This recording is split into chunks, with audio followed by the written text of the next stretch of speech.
It's the NFL on EA Sports, and the spotlight is on Nick Chubb. He was steady for them on the ground a week ago, reaching the century mark and adding a score. It's the Browns and the Dolphins, and it's all just ahead on Madden NFL 23. EA Sports coverage of the National Football League brings today.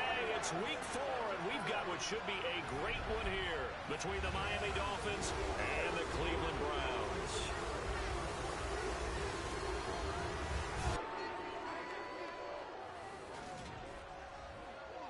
Brandon Gaudin alongside Charles Davis. And CD, you look at the Browns in this matchup. The bottom line, there are not many defenses in the league that seem up to the task to slow down their ground game. But this might be one of them, and in everything that they have said and done this week, they feel confident that they're ready. And I like how you set this whole thing up, because it comes down to this to me. These first few carries, they're going to be exciting, they're going to be physical, they're going to be battles. Each side trying to establish control in this game.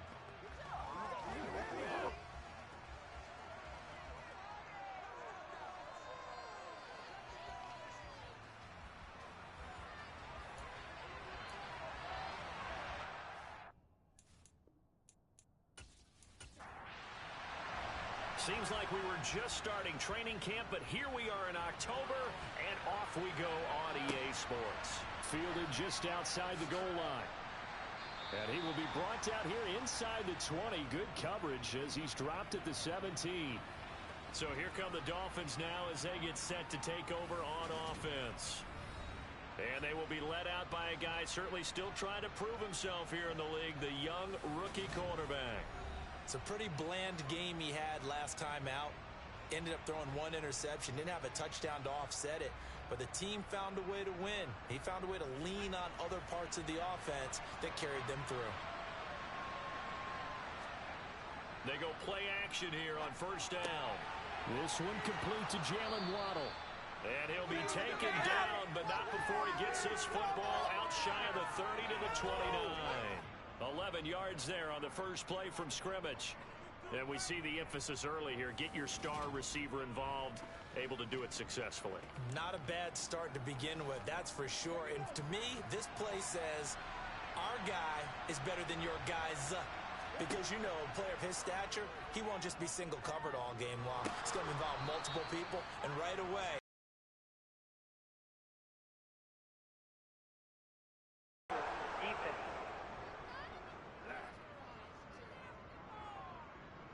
So the yellow flag came out, and that leads to a new set of downs for this offense. 1st and 10.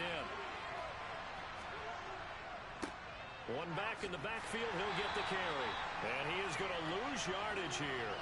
2 yards the loss, 2nd and 12. This defense is a difficult one to prepare for, one of the best in the league. They'll come at you from all angles, and they did a nice job there stopping him for a loss.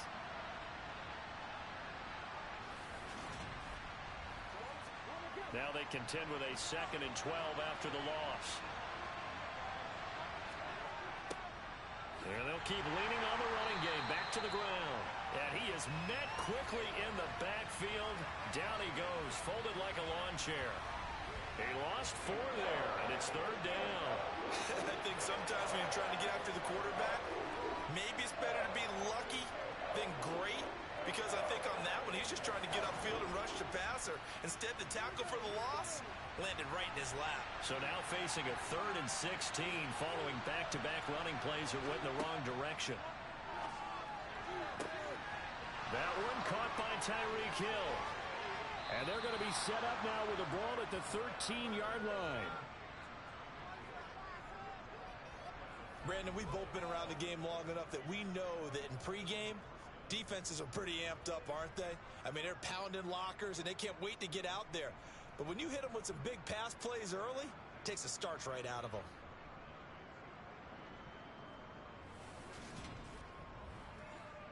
So how about this for field position after the big play? Inside the 15 now as they come up on 1st and 10. From the gun, they'll try to run it. And he couldn't quite get there. Tackled down at the 1. 12 more yards there and another first down. They've taken this opening kickoff and marched it right down the field defensively. Not much resistance. And that's the point, because my admiration is for the guys moving the ball right now. They know what they're doing. Their plan is working. But I flip it over and watch and say, okay, what are you going to do to change things up? Because if you don't, they're going to put that ball in the end zone real soon. On first and goal, they'll try the option left. And he is in. Touchdown, Miami. It's their quarterback. His fourth touchdown on the year. And the Dolphins will jump on top with the game's first score here this afternoon. Defensively, they told us that the top priority was defending option plays this week. But here on the very first drive, the defense broke down a bit. It certainly did, and it's really not a surprise because defending option football is difficult. You have to think too much. Most of the time, you just react to what you see and you play fast. Here you're reacting, you're processing. Do I have the back? Do I have the quarterback? Who do I take? Do I take on a blocker? And next thing you know, he's in the end zone. Extra point right down the middle. And it's now a 7-0 game.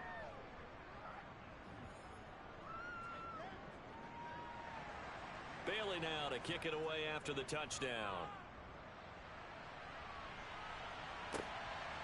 This taken in at the goal line. And taken down just past the 20 at about the 21-yard line. So here are the Browns under head coach Kevin Stefanski. And they will be led out by their rookie quarterback. And I thought it was a really nice performance last week by him. 3 touchdown passes. I think that signifies exactly what he was getting done. He did have the 1 interception. But that's the ratio you say you're okay with, right? If you go 3-1, you're going to be pretty happy over the course of the season. And let's face it, he'll never blame the receiver publicly. But behind closed doors, he probably told his agent, hey, what's the deal? I should have had a perfect game. They start on the ground with Nick Chubb. And some room to work. And past the 40 before he's out of bounds. That's good for 21 yards and a first down. Good, strong, explosive run that started inside, which means you've got to control those defensive linemen, the defensive tackles, the nose guards. Those guys have to be controlled. How about the offensive line, the job they just did? Yeah, key that A-gap usually on those runs, right? That's where it all starts because everyone wants to kind of control that area. It disrupts things from the defensive side and the offensive side. As we just saw, it opens up possibilities. Meanwhile, the throw here is complete. The Browns hit 3-0 here in the month of September. And they come in on a pretty good roll here. Winners of 3 straight. And I thought that they played pretty well last week. Their execution, their discipline, their resilience, all on display in that victory. Throwing again on second down, but this time it's incomplete. So the incomplete pass on the last play, and that leads us to a 3rd and 3. Looking to throw. And he comes back with one complete. And he is going to have a Browns first down as they're able to get the 3rd down conversion. Plenty of things to talk about here, partner, but to me, their defense gave up a touchdown on the first drive. How about how they're responding, coming back? That's a big 3rd down pickup to keep their drive alive. So now 1st and 10 as they've crossed into Miami territory at the 43. They give the Chubb out of the gun. And this will leave them a yard short. Nice pickup of 9 yards on first down. A check on the numbers for Chubb from a week ago. 20 carries, 110 yards in the score. Just an excellent performance from them on the ground last week, and that speaks to an offense that is operating at a high level on all fronts. Of course, that man running the ball, he's just seeing the field so well. Rookie, another one on this opening drive and a first down with it. A nice start, Charles, for the first-year passer. He's come out, made a few plays, nice plays to begin this contest. He certainly has, and if he finishes off this drive with a touchdown pass, I vote we don't call him rookie anymore. We'll move him right to veteran and continue from there. And he will find his man on the end route, complete. 9th play coming up here on this drive. This is 3rd and a yard. They'll run for it. Here's Chubb. And he picks up the first down yardage as he takes it down to the 16. Had a chance to maybe limit them to 3 if they could have gotten that stop there, but a new set of downs. And with a new set of downs, you got to take the mentality of the whole thing. Right now, everyone's looking at the offense and saying they've got the advantage. The best defenses just say, okay, new set of downs, gives us another chance to make a play ourselves and maybe change things up. So the ball down to the 16 here for 1st and 10.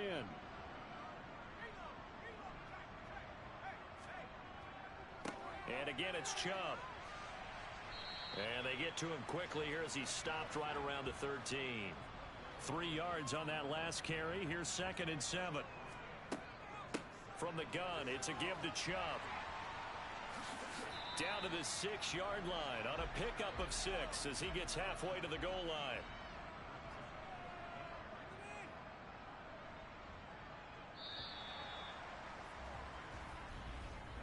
After one, 7-0 on EA Sports.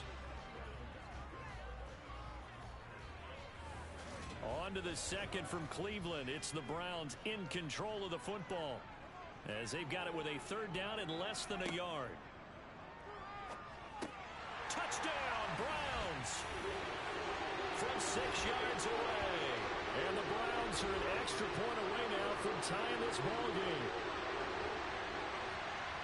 Walking into the stadium, we saw a ton of people donning the jerseys of this rookie quarterback, so you know they love that opening drive, and he throws a touchdown pass. He gave a little bit of confirmation about what they had hoped, right? Because they thought they had a quarterback. They're thinking they have a quarterback. You do this, they believe they've got a quarterback. Look up, elbowing each other up in the stands. That's our guy. Extra point by York is up and good. And we are tied at 7.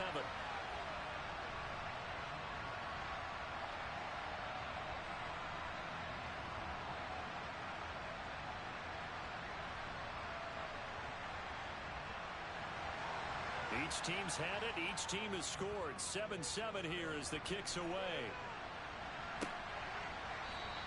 Benogany elects not to return it. The football will come out to the 25-yard line. So Miami coming out for their second drive.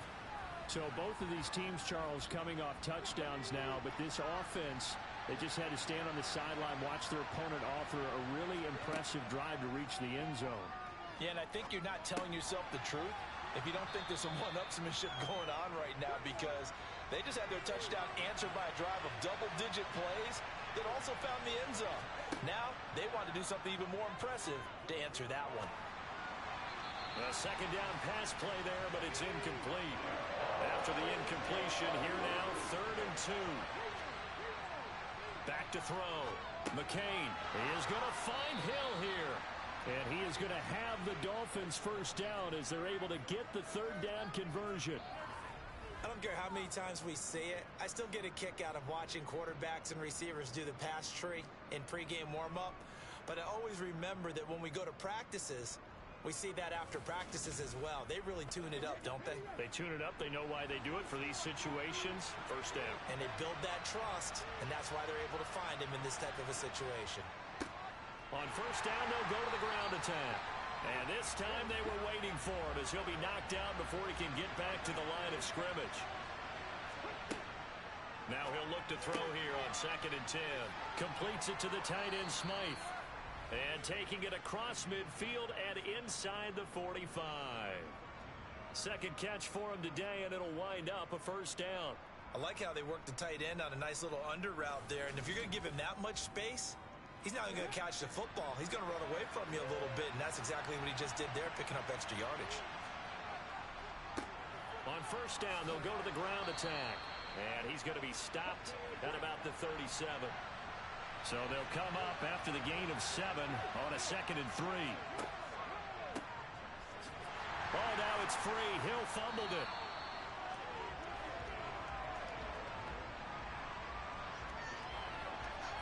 And the defense not able to get it. From a defensive perspective, what's that moment like when you realize the ball is loose? It is a moment where all concentration goes right to the football. This is something you've talked about in all your preparation for the game. You probably talked about since training camp. Knock the ball free, take it away from the other team, and now you have that chance. There's a little bit of deflation when they end up recovering it. They knocked it free, but couldn't take it away.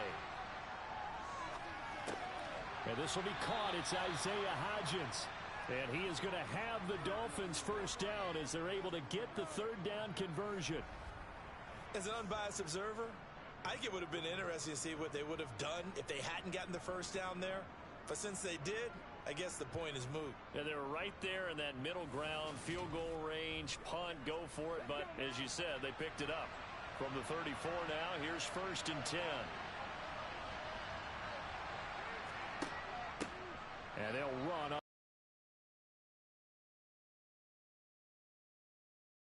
A good run there on 1st down, and it'll leave them with a 2nd and 2. That's a strong pickup right there on 1st down. And as this drive goes on, we're seeing an offensive line and running game imposing its will. 8 yards the gain on that last run. Here's 2nd and a couple. Hands it off out of the gun. And he's brought down, but not before a gain of 13, down to the 13. 1st and 10 in the red zone. Although his reputation as a speedy runner precedes him, it's always fun to watch him work. It is eye-opening, isn't it? Because when you see him get the ball and just go, in addition to that speed, it helps out his blockers. They don't have to hold blocks for long because he's just going to speed right past them. From the 13 now, they work on 1st and 10.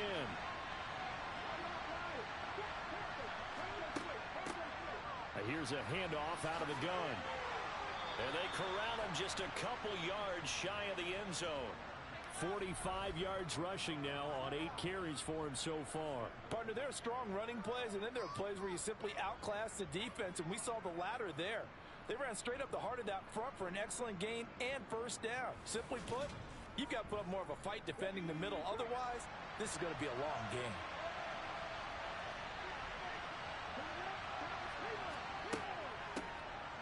They'll try and run for it on 1st and goal. And he will take it in for a Dolphins touchdown. A great effort there. His 2nd rushing touchdown on the year. And the Dolphins have moved out in front. Some good running there at the end of the drive. He had the burst that set up the 1st and goal. And then one play later, he's in the end zone. Brandon, what I liked about that sequence is I'm not sure who made the play call, but they understood the situation, understood the momentum. A nice hard-charging run, give it right back to him, and let him cap things off.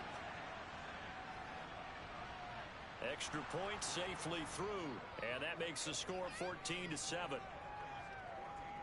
That one in the books as a 12-play drive. And it's culminated by a 2-yard touchdown run. Bailey now to kick it away after the touchdown. This fielded right at the goal line. And the decision to come out of the end zone is going to cost him 5 yards as he's taken down right at the 20. The offense trots back out there. Let's turn our focus now to Nick Chubb. First month of the season, those numbers pretty solid. Does he continue that? I think so, because when you come out of the gate this strong, that means that you have planned for it and you like the results that you're getting. So I wouldn't have any doubt that the head coach, offensive coordinator, actually called him in and said, look, you're our guy, okay? We're going to continue to stick with this as long as we're winning games. You ready for the challenge? And then they presented it to the rest of the team. I think we'll see plenty of that as this season moves on. And I'm sure he said challenge accepted. And I see an extra defensive back on the field. Little surprise here on 3rd and 1. Now a shotgun snap as they'll look to throw. And he is going to have the Browns 1st down as they're able to convert by plenty there on 3rd and 1. Going out wide, finds Chubb. And he'll be brought down shy of the 40 at the 38-yard line. Here's a throw to his running back. It's complete. And he'll be brought down right at the 45-yard line. He's going to drop this one down for Chubb. And they're able to work this across midfield to the 48. Well, hang on now. We're going to pause here. We've got an injured player. Hopefully, obviously nothing serious here. Medical staff, though, going to take a peek, and we'll take a break.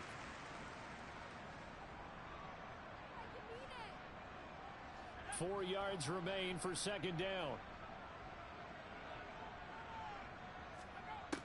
Again, he'll drop to throw.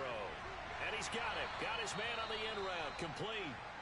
Now the Browns will use the first of their 3 timeouts as they get the stoppage with a little over 50 seconds to go in the first half.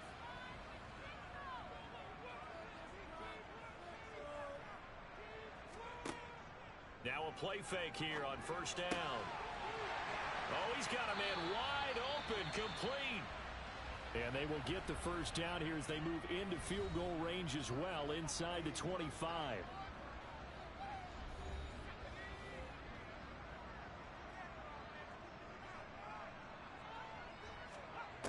They'll stick with the passing game as he looks to throw. And the throw left sideline here is caught, but they'll rule it incomplete. Couldn't keep his feet in. Second down. They'll look to throw again. And he's going to go down here, a sack. They push him back to the 34. Jalen Phillips, the former first-rounder, getting in there for the sack. Yeah, some real defensive resistance there, saying not so fast to a good drive. They had marched to the end zone the last time out.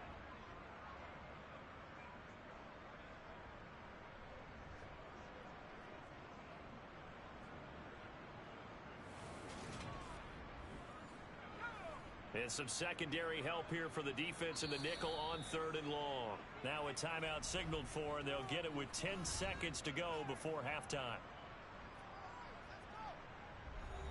So on 3rd down, the field goal unit will come out as they'll try to get 3 before half. On the left hash, officially it's called a 51-yard attempt. And that is no good. Always disappointing when you miss a field goal, but when you're playing against a defense this good, you and I both know that's a crucial miss because you can't afford to leave any points out there. You've got to take them when you can. The Dolphins at the line ready for their next drive. And maybe a chance for a quick completion and then a long field goal try. We'll see. He's going to take a shot at the end zone. Why not? And it's incomplete. Took a shot, couldn't connect. So we have reached halftime with a touchdown. That's the difference on the scoreboard. As we'll send you down to Orlando, and we check in with Jonathan Coachman for our EA Sports Halftime Report. Coach. All right, Brandon, thanks very much. A lot to get to here as we say goodbye to September and take a look around the NFL here on this first day of October.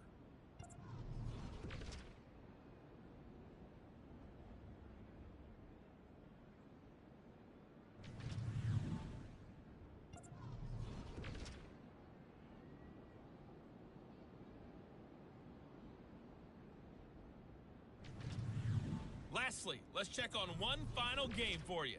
And you can see they are scoreless as they play the second quarter.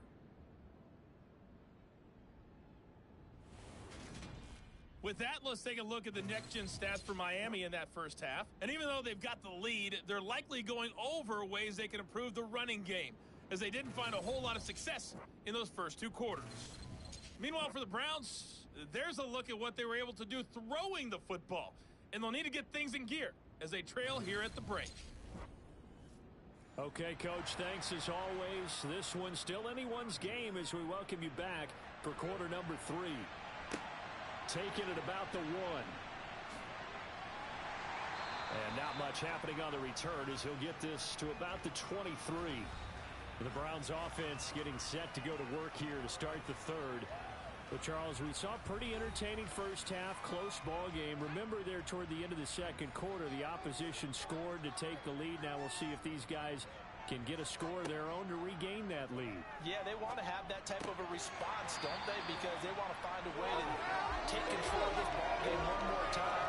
It's been thrown down. They want to see if they're ready to answer it. 2 catches in the first half. Now he's got a 3rd here, and it's good for a first.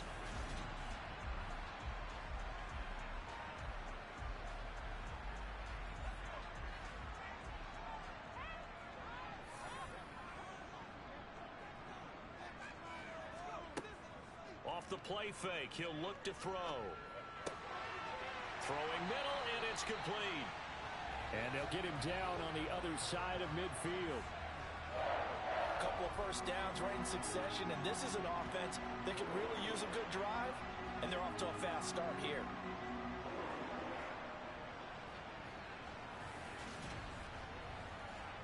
So now 1st and 10 as they've crossed into Miami territory at the 49-yard line. Now he's going to swing this one out to his running back. And he'll be taken down, but not before they work this to the 45. I know it was a gain, but you have to sense probably a little bit of disappointment there because when it's out there in open space, I think they expect to get more out of a play, don't you? Especially when you're getting it to your guy out of the backfield. You're expecting him to be able to create something, be a little more shifty. Yeah, no doubt about it. Good open field tackling held it to an okay gain. He lets this one fly toward the back of the end zone. And that's going to be caught for a Browns touchdown. A great play there. With his second touchdown of the game, 4th of the year. And the Browns are an extra point away from drawing level. He put quite a bit of air underneath that touchdown pass. Of course, we knew that he had the strong arm. That part was easy. You can see that throughout his college career. But what you want to know about a rookie is when the pressure's on, can you throw with touch? He just did right there. And, boy, it was pretty. Extra point by York is up and good. And we are tied at 14. Just a 4-play drive that time. And it ends with a touchdown for Cleveland. So we're right back where we started, all even as the kick's away. Noah Igbenogany from his end zone. And tackled at the 21-yard line, so a net negative there of 4 yards. So here are the Dolphins now. They get ready for their first possession of the second half. Their halftime lead now evaporated. We're back to level following that touchdown a moment ago. And that shouldn't change the mindset a whole lot from an offensive perspective because they already knew this was going to be a hard-fought game.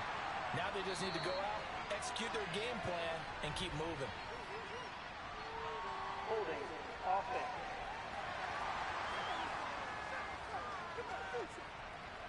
So following the hold, they're in a bit of a hole here with a 1st and 20.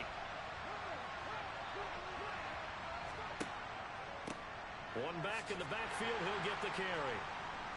And strong running there gets this up over the 15-yard line.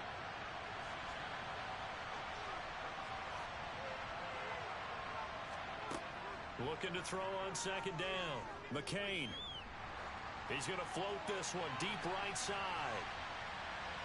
And he knocks the ball away, and it falls incomplete. An incomplete pass on that last play, and that means they'll need to come up with something here on 3rd down. They take a shot downfield there, but it winds up falling incomplete. The Dolphins will send out the punter now. As the drive goes backwards, so he's on to punt it away. And now a fair catch called for and taken just outside the 40-yard line. They call it 38 yards on the punt, no return. And the Browns will take over 1st and 10. The Cleveland offense ready to go. This drive here beginning probably with a pair of motivated groups. Remember, the offense scored a touchdown on their last time out. Looking to repeat that in Charles's defense. They were very frustrated after giving up 6 the last time on the field. And frankly, it's just a battle of wills in a lot of ways because you know they're both motivated, they both game plan for this drive, and they both have specific outcomes in mind. To me, it just comes down to who can execute better and which side can step up and assert its will over the other.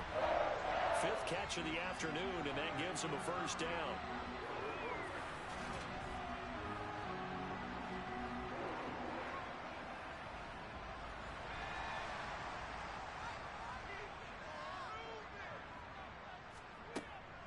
And Chubb will try the middle here. Down inside the 40. But now he appears to be in some pain. The medical staff will attend to him, and we will step aside.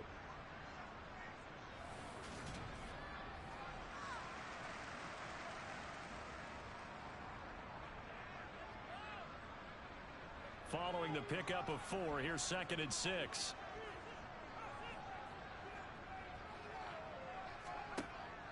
They're going to look to throw. Over the middle, and it's incomplete. The line to gain is the 33 on 3rd down. They'll look to throw here. That's caught by the tight end, Harrison Bryant. And he gets this down inside the 35 before going out of bounds. First time they've looked his way in this game. He comes through picking up the 1st. That was a route run not just with dexterity, but with intelligence. Found the hole in the zone, made sure the quarterback saw him, and was able to make the sure catch and flip the down marker back to 1. So they'll come up 1st and 10 now from the 33. Now they return to the ground game. Chubb. And a 5-yard gain as he's down inside the 30 to the 28-yard line.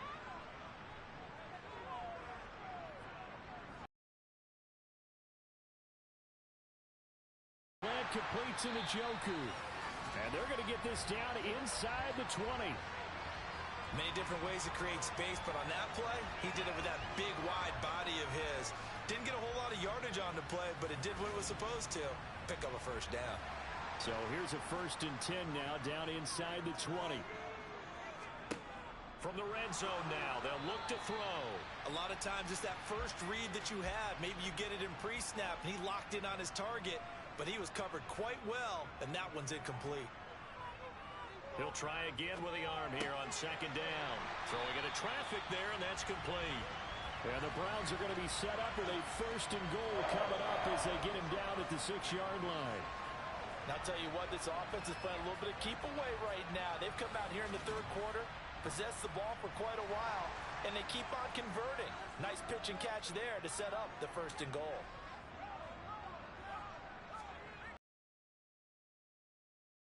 And that'll move him a little closer as he takes it from the 7 down to the 4-yard line. They give it off here to the tight end. And they'll get him down just shy of the goal line at about the 1. Big play coming here. It's 3rd and goal. Back to throw here. Touchdown! Jamal Agnew. His first touchdown on the year. And the Browns have scored again in this 3rd quarter. This time to move out in front. And remember, partner, that's a rookie quarterback back there. Apparently, he's getting the hang of his NFL thing pretty quickly. Had 3 touchdown passes. You're right, he looks comfortable. What are they doing? Anything in particular? Well, they keep talking about making sure they're giving him plays that fit his talents and also maybe shrinking the playbook a little bit. They did tell us that. Bottom line, he's really good. The Browns kicking team out there now as they'll send this one away. This will be fielded inside the 5.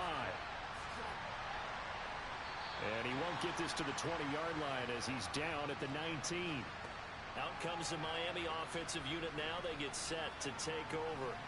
And here we are almost through 3 quarters of play, and this passing game still has not really found any kind of rhythm. Put it mildly, because they're not even over 100 yards yet. And in today's NFL, where it's a pass-first league, that is quite surprising. Not many teams patient enough to stick with the run. Everybody wants to advance the ball through the air. They've got to get their timing back. A gain of 11 to kick off the drive, and it's a quick 1st down. Well, that's always a good place to throw it just because he's one of the biggest targets not only on this team but in the National Football League. And you and I both know the quarterbacks love these large-body tight ends, and why not? Nowadays, they're really wide receivers who are just taller and have a little bit more weight. These guys catch the football, make big plays downfield. In the old days, we wanted them to block. Now coaches want them to catch the football first.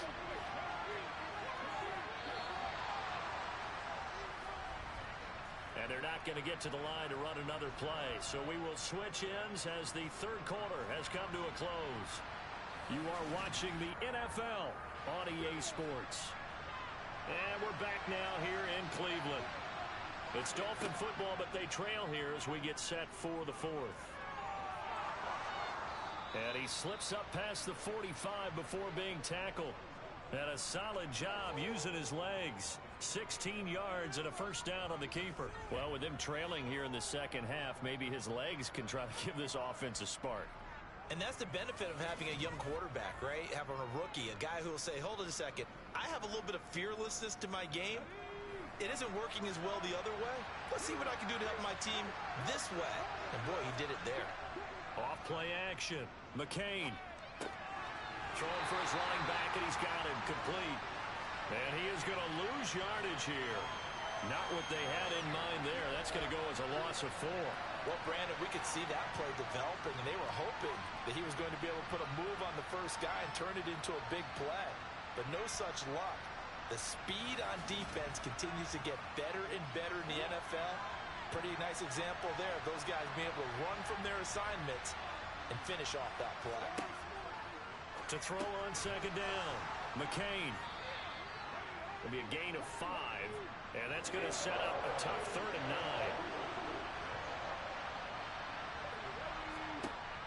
9. Looking to throw, McCain. He's got a man, complete. And they'll wind up getting this one all the way down inside the 20. An excellent gain, 35 yards. That's a well-thrown ball right there. This is where arm strength pays off because he's got to be able to get the ball both downfield and to the sideline. And that's one of the more difficult throws for a quarterback, and he put it right where it needed to be. So the big play means just like that, they'll operate from the red zone now on 1st down. Back to throw again. That's going to be caught by Waddle. And down inside the 10 here before he's out of bounds right around the 7.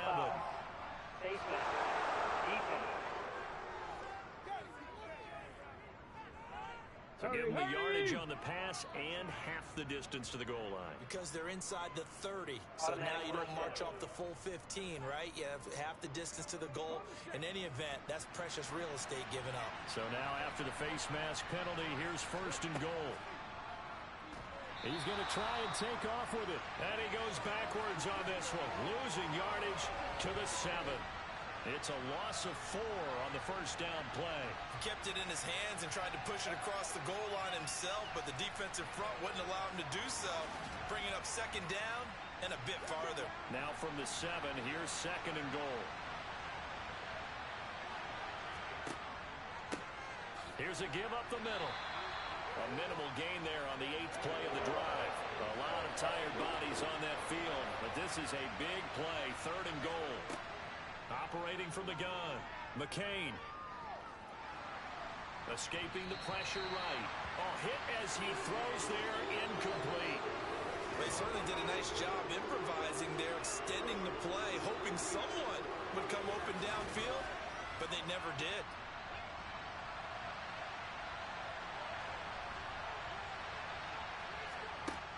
As expected, they're going for it to keep the drive alive. And that is caught. Touchdown, Miami. Durham Smythe, a 5-yard touchdown. And the Dolphins are an extra point away from tying this game here in the 4th. We are set up for a fantastic finish now. A 4th quarter touchdown here. We're an extra point away from a tie football game. And I know they're thinking about possibly going for 2, but I'd go ahead and kick this one and just get it back to level.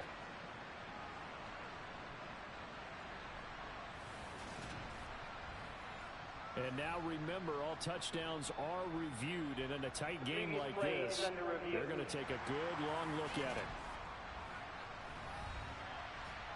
They're taking a peek at whether or not those feet were in bounds, and obviously a big call here in the end zone. And not just the feet.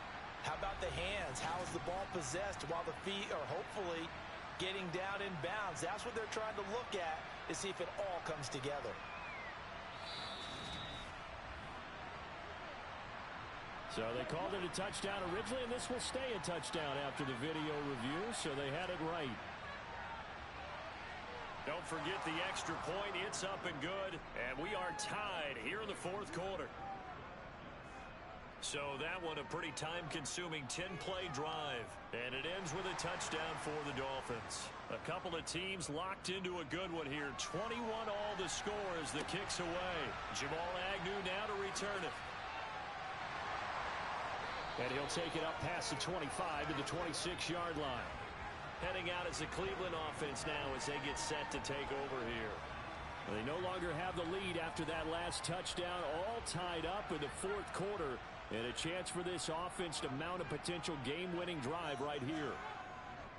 They begin this drive with Chubb, and he will lose yardage and be backed up to the 24. Officially, it's a 1-yard loss. That's going to bring up 2nd and 11. That was well played there defensively. 2 tight ends in the formation, which essentially gave them 7 blockers up front.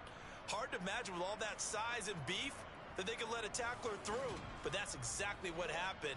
A loss resulted. After the loss to start out, here's 2nd and 11. The play action fake. They'll look to throw. And a quick throw here. That's complete. And he's upended after a gain of 2 out to the 27. Out of the gun now on third down. And this pass broken up. And the contact well timed there, and now fourth down. As soon as he leaked out and began his route, someone on the defensive side broke with him and arrived just in time to separate him from another reception. The Browns send out their punter now as he's on to punt for the first time this afternoon.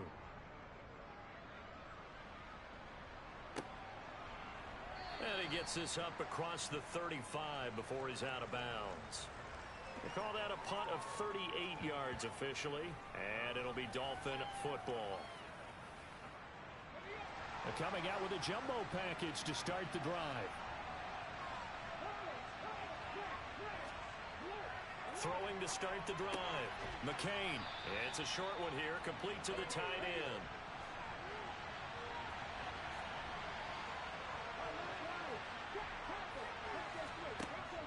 From the shotgun now, here's an inside give. And he will be brought down at about the 43 that time. As big of a play as we've had in this one so far. This is 3rd and 3. Nowhere to go here. He lost the football.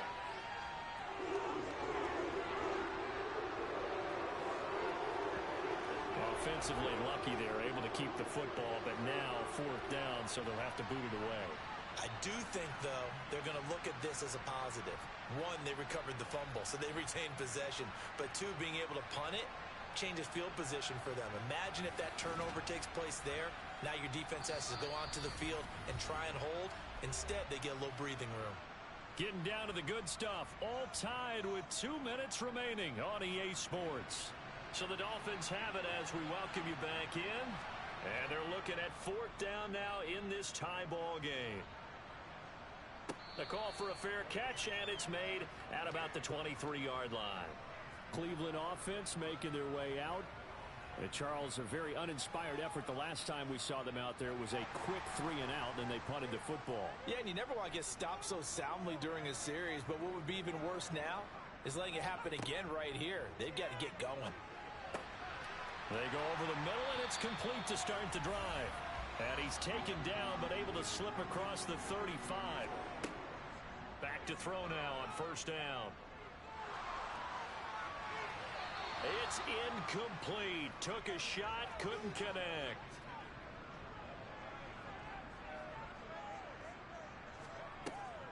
They go with Chubb on 2nd down. And getting this just shy of midfield, they'll spot it at the 49. 1st down now, but the clock continues to move. He's got Njoku, his big tight end. And he'll be taken down, but not before they work this to the 45. But they picked up a little bit of yardage there, and now, in this situation, should be in no hurry to run a play really fast. Let the clock wind down. Working with a 2nd and 4. Here's Chubb on the read option. And he's going to be met at about the 43.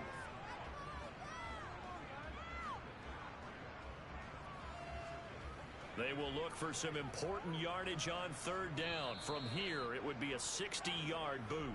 Now the Browns will use the first of their 3 timeouts, as they'll stop him with a little over 30 ticks to go in the football game. They'll come to the line needing only 2 yards to gain the first here.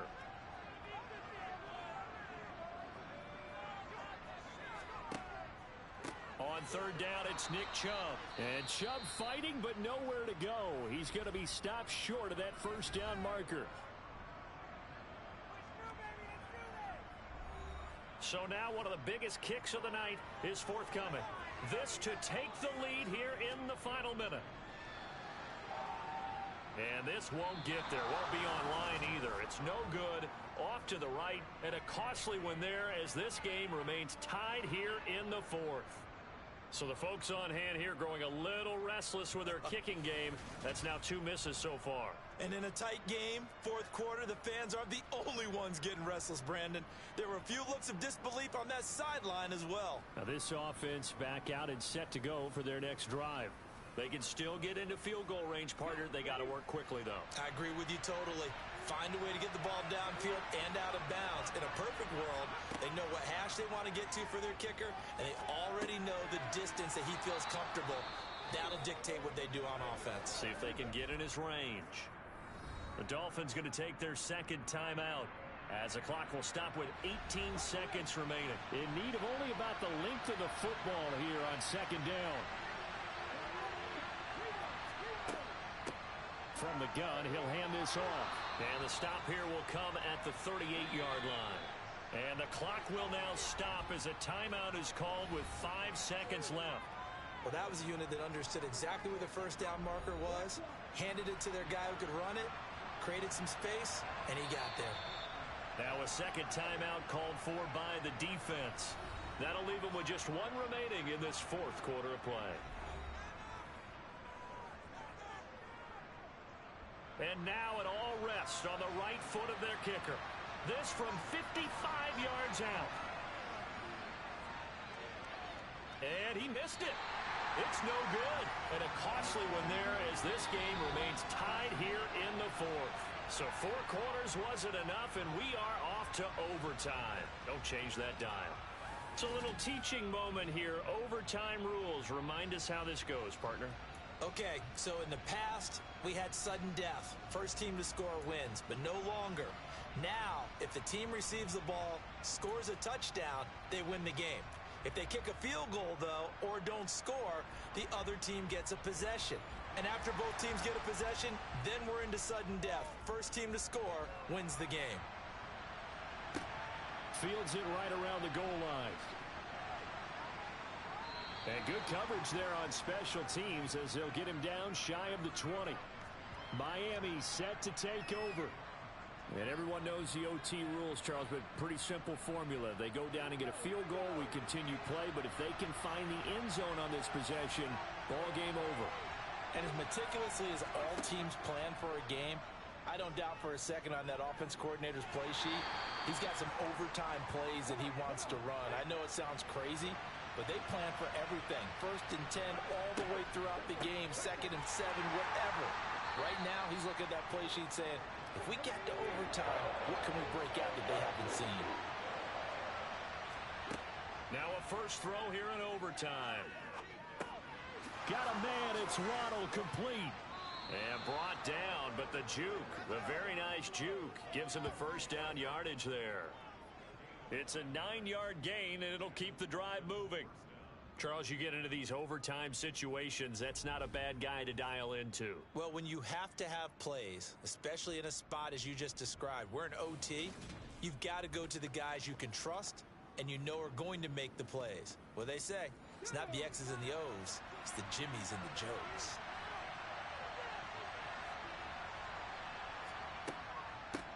On first down, they'll go to the ground attack.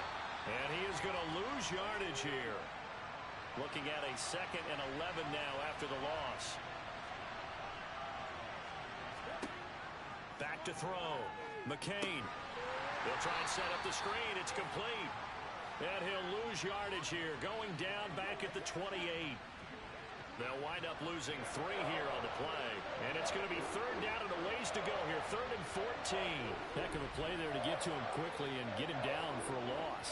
I think they did a really nice job getting ready for this game, scouting, watching film, and understanding defensively what the play design was. Couple of plays sent them the wrong way, and now they face a 3rd and 14. And that one complete to Hodgins. And he'll be brought down at the 34, well short of the first down marker. So give him 5 yards there on the pitch and catch. And that'll bring up 4th down. The temptation to go for it probably there. Always is, especially in overtime. Got to punt it, though. I think you're right. I think that you absolutely have to punt it away and trust your defense, especially play a little field position here. But you're so right about the temptation. Another way to satisfy that, though, line up in punt formation and fake it. That's another way to get it done. And the punter Bailey on now as he sends this one away. A 40-yard punt, no return. And it will be 1st and 10 as they take over. And now Cleveland geared up to take the field. Well, their defense did the job, got off the field without giving up any points. And now, Charles, all they need here is a field goal and they get the victory. Yeah, and this is the way I love overtime. I'm one of those really, really old school guys that like sudden death right from the beginning. But we've got it now because any points wins the game.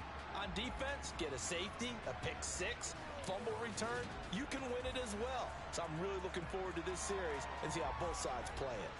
They gave up the completion there, but this is what zone defenses count on. Catching the ball and not much run after the catch. 2 minutes left in this overtime session, and still all tied.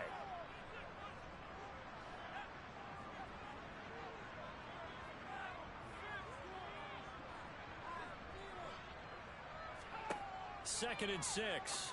And that falls to the ground, incomplete. Well, a nice job of 8, and that is well short of the first. I know there may be temptation to go for it here in overtime, but you have to punt the football. I like how emphatic you are about it because I know the tendency is, as a player, let's go get this thing. You're actually telling your coach, come on, coach, we can get it. We have that play call. And the head coach has to remember, that play call likely isn't there. Punt the ball away. Punt it away. Be smart. Trust your defense. Trust them. A 40-yard punt, 1 yard on the return, and out will come the offense as they take over. Miami's offense set and ready to go. All right, Charles, so this offense, they need to mount something here. Time is dwindling. They can't get anything going on this drive. This one might end in a tie. Yeah, that clock putting a little extra pressure on them, right? So now, as you look at the playbook, what are you breaking out? Is there something you haven't used before? Is there something you used earlier that you can go back to? Or can one of your guys just make one of those big-time plays that decides this game? And he's dropped just before the line to gain. 4-yard pickup leaves him with 3rd and 1. Typically, we think it's the strong safeties that are better tacklers, especially closer to the line of scrimmage amidst traffic. But in this case, how about the free safety coming up and making the big-time play? And they'll try and run the option to pick it up. And good running there as he'll take this all the way up to midfield. A really nice effort that time. 12 yards on the keeper, picking up the first. It looked like almost a miscommunication defensively because once he decided to keep it, he had pretty smooth sailing. Yeah, it became a question of, wait a minute, who's got the quarterback? And when you talk about miscommunication, it's supposed to be called assignment football on the defensive side of the ball, but the assignment gets mixed up. That's the end result.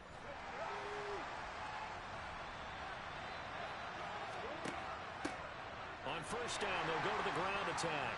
And he'll manage to pick up about 4. It's 2nd down. Holding offense. Hey, baby, this ain't good enough for us. They're backed up here with a 1st and 20 now after the holding penalty.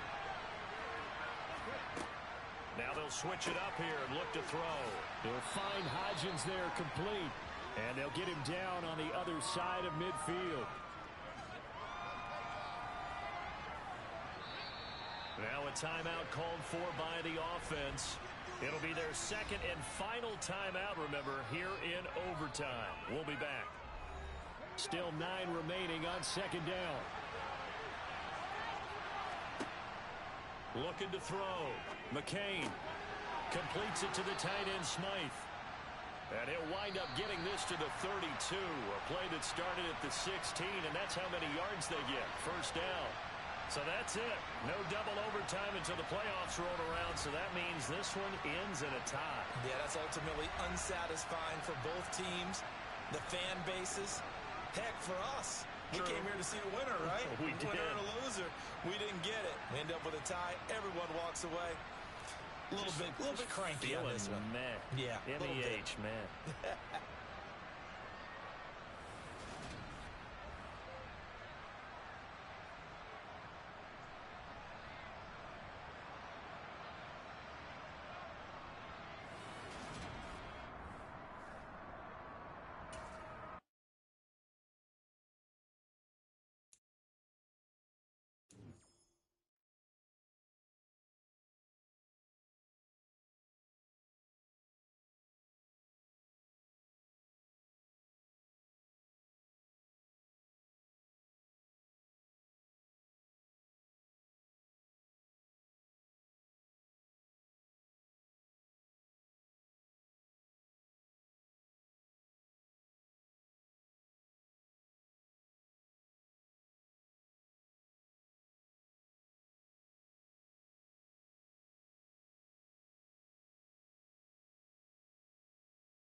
It's Madden NFL 23, and we'll see Denzel Perryman, who had a strong showing last week with an 8-tackle game. It's the Texans and the Bengals, and it's coming up next on Madden NFL 23.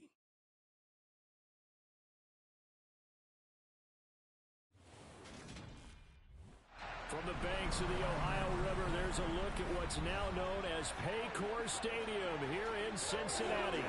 Today, it's week 4, and we've got what should be a great one here between the Houston Texans and the Cincinnati Bengals.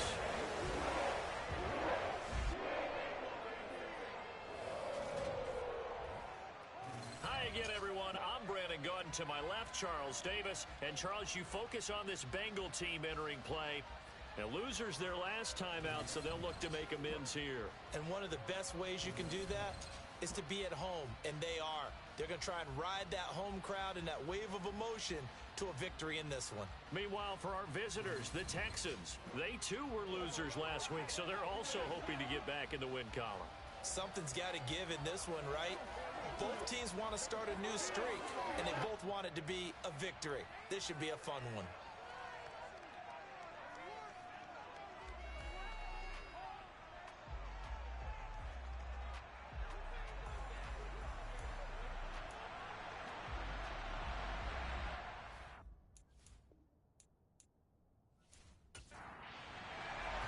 Seems like we were just starting training camp, but here we are in October, and off we go on EA Sports. This will be fielded inside the 5.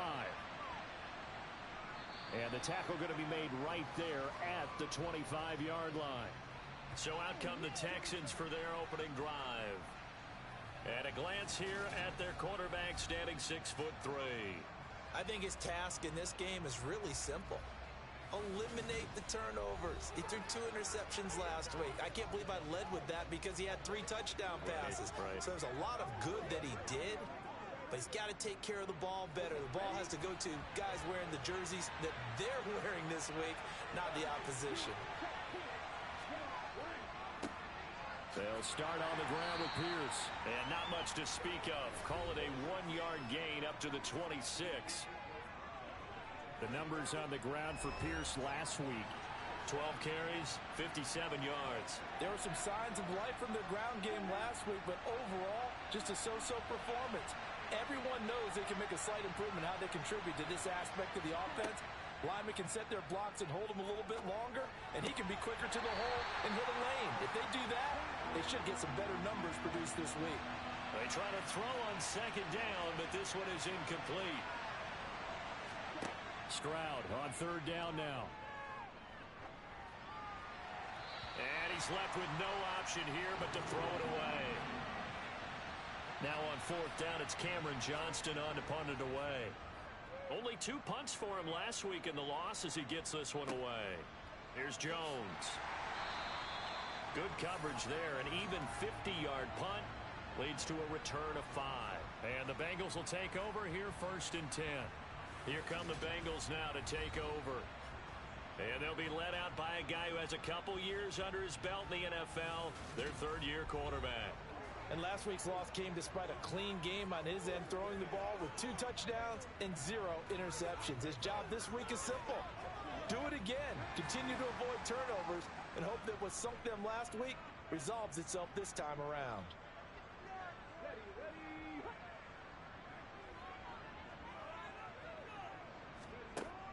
They'll try and start this drive in the air. Man open, that's Jamar Chase complete. And they're able to get this one across the 35. Solid way to start the drive. 13 yards, picking up the first. I don't care who you put on him. He's going to be a handful of one-on-one throws. Yeah, right now, you're right. They're in man-to-man. Maybe needs some safety help. I would say that'd be a good idea. Double team him somehow. I'm going to have to make someone else beat me rather than let him shred my defense. They'll look to throw now on first down. And he fires one incomplete. They work again from the 38 on second and 10. He'll drop to throw. Flush to his right. And he's just going to get rid of this thing. To no one here. He throws it away. And now it's third. They'll look to throw again. Under pressure, and the Texans able to get in there for the sack. It's the former Michigan man, Chase Winovich, who gets in there to bring him down. It was also a visiting team coming to set the tone on defense. In fact, when we talked with them prior to the game, they said they wanted this home crowd to feel like they had to hide their valuables when they were in town. Well, the home crowd quiet now early. See if their offense can take over and get some points on the board.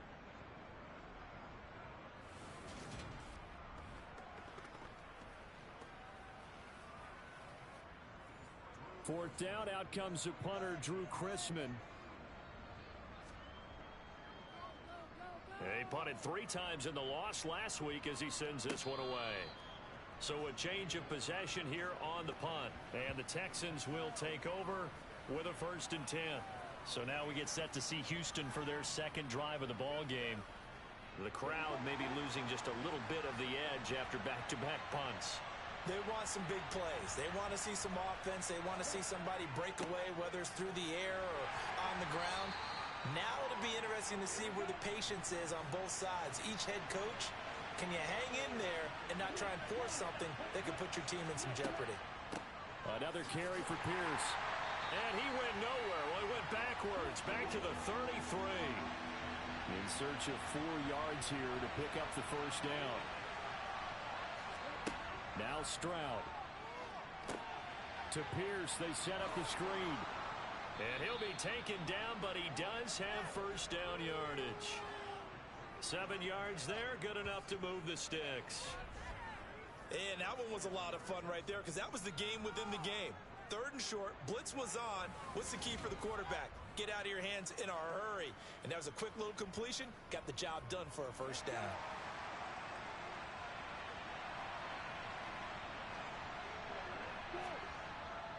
First and 10, it's... Oh, he put it on the carpet, a fumble. And his guys are going to take over at the 39-yard line. And a little careless there, Charles, on that carry. And it's not just having 2 hands on the ball. It's tucking it away. It's using your body to keep people shielded off. There's so many different things into taking care of it and having ball security. In that case, though, we didn't see it happen. So from the 39 now, they'll come up on a 1st and 10.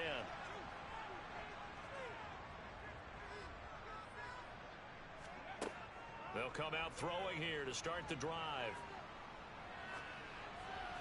And seeing no options, he just tosses this one away, incomplete. Now that'll bring up 2nd down. And 2nd and 10, he'll look to throw again. Well, it's caught on the right side at Smith. And he's going to be out of bounds down around the 35-yard line. Off the play fake, he'll look to throw. And it's going to be incomplete. He was able to catch it there on the right sideline, but out of bounds, says the line judge. And it's going to bring up 4th down. McPherson's kick is good. And the Bengals are on the board first here. It's 3-0. So the defense are able to force their first turnover of the game, and then they add on to that by getting the field goal. And you don't just want to take the ball away from your opponent, partner. You want to make them hurt as well. And if you don't score yourself on defense, turn it over to your offense and have them put points on the board. And able to get this out to the 25. And now out comes Houston. They've shown very little offensively to this point. Well, neither team has really. They come up here now 1st down.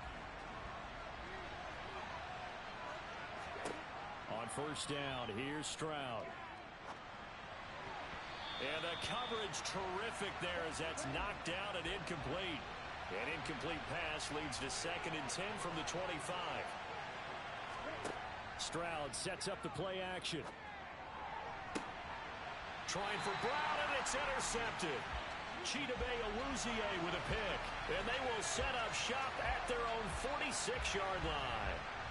So problems with errant passing continuing. Remember, he threw 2 picks in the loss last week, and now another here in this first quarter. And sometimes, partner, this is the result of a quarterback who's simply trying to do too much. Feels like he's trying to make up for what he did last week, and you can't do it all on one throw. But now this offense comes back out onto the field. They start near midfield following the interception as they begin 1st and 10. They'll come out throwing here on 1st down. He'll drop this one down to Mixon. And they'll get him down on the other side of midfield. Now after the play, it looks like there's a Texan here slow to get up. Well, the medical staff is going to come out here and take a look, and we will take a short break.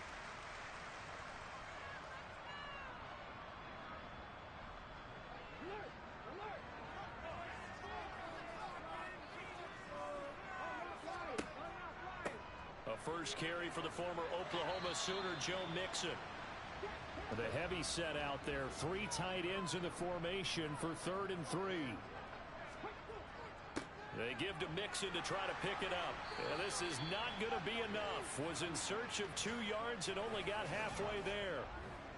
You know, we might start getting some props here in the booth. You know, that one that says the D and then the fence that you put up next to it? How about that? They brought out the jumbo package and still couldn't move them off the line of scrimmage enough to pick up that 1st down. Impressive. They were ready defensively for that jumbo set.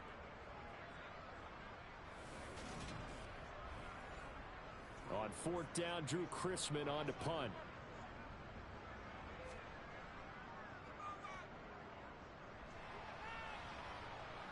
And it's out of bounds. Now we'll see what the side judge says. He says out at the 8-yard line. Let's go old school there. That's absolutely a great coffin corner punt. Someone's put some time in working on that, hasn't it? Seems like every year these guys get better and better. It's amazing how they can command that football through the air. Yeah, they used to actually practice with hula hoops where they place them and try and put them there. Now a lot of guys use barrels on the sidelines to try and put the football in one.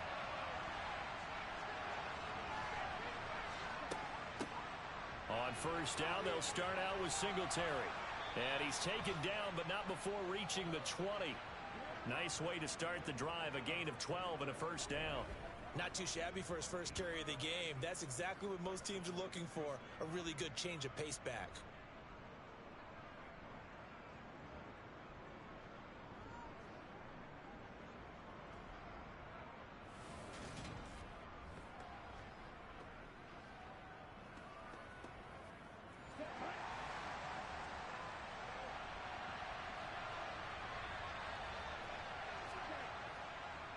Pierce takes it straight ahead. And running room scarce here. He's going to be stopped in his tracks at the line of scrimmage.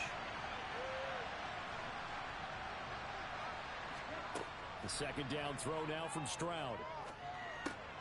He'll get this out wide to Singletary. They do get a yard there, but only a yard. Leaves him with 3rd and 9 looming. From the gun on 3rd down, here's Stroud. And that is incomplete. On 4th down, out is the punter, Cameron Johnston, to boot it away.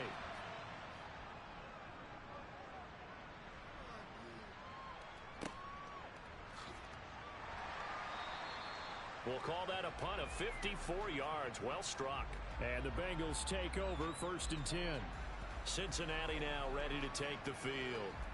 Still in the first half, but this offense has struggled. Haven't really been able to get anything going, not only in the points category, but in the yards category. We'll see if they can do better here on this drive.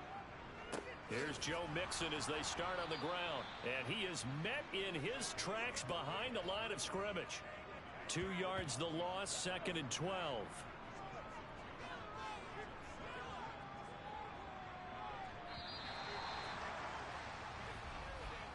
3-0 after 1 on EA Sports.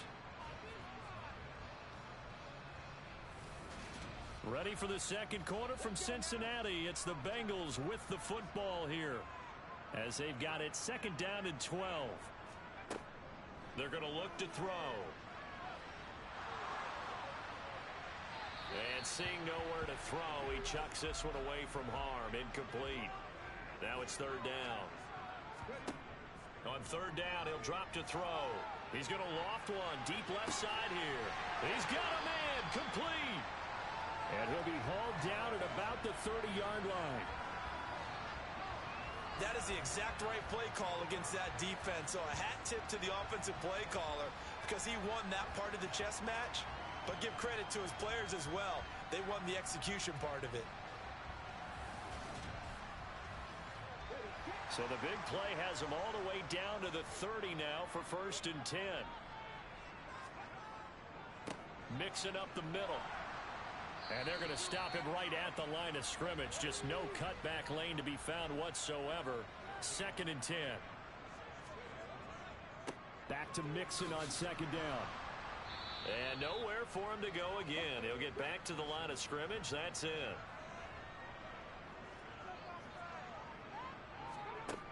Looking to throw. He's going to fire one deep over the middle.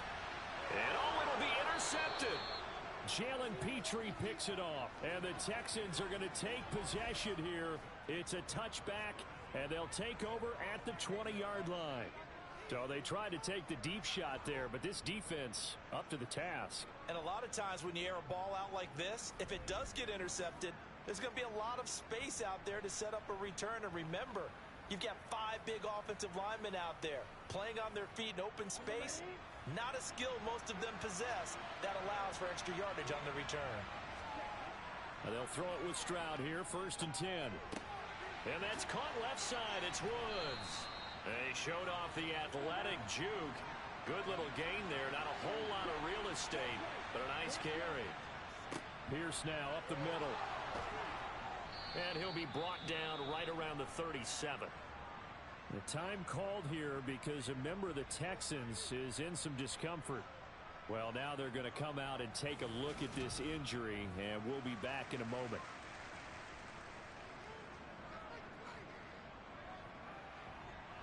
Back-to-back good plays have them on the move on 1st down. 1st and 10, it's Stroud. And this winds up a pickup of 2, maybe 2.5 to about the 39.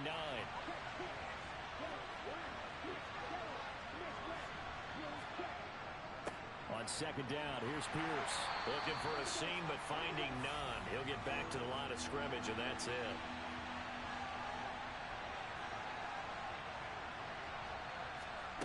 Stroud out of the gun here. And that is incomplete. Oh, he had a defender right there with him to force that to the ground. And 4th down now coming up. On is the punter, Johnston now, as he sends this one away. And a fair catch signaled for and taken at about the 18-yard line. They call it 38 yards on the punt, no return. And they will take over 1st and 10.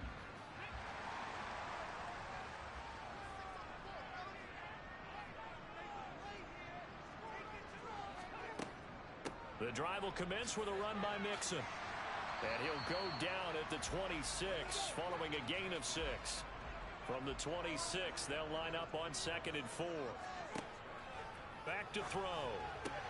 That one taken in by T. Higgins. And they're able to get this one across the 35. His first catch of the game, good for 11 and a 1st down. A little football 101 there. You just see the receiver try to run down the defender, meaning he goes right at him and really trying to move him a little bit towards the center of the field so he can put his foot in the ground and break to the out, to the sideline, and make a catch. Mixon with a 1st down carry. And he can only manage to get a couple. 2nd and 8 coming up. The last run got a couple. Here's 2nd and 8. Again, it's Mixon. And some room to maneuver. And some pretty strong running there as he'll take this across the 50 and down to the 44. And hold on here, because on that last run, it looks like we have a player who was shaken up. While they come out and take a look at him, we will step aside for just a moment. This offense finding its legs now. Here's another 1st and 10.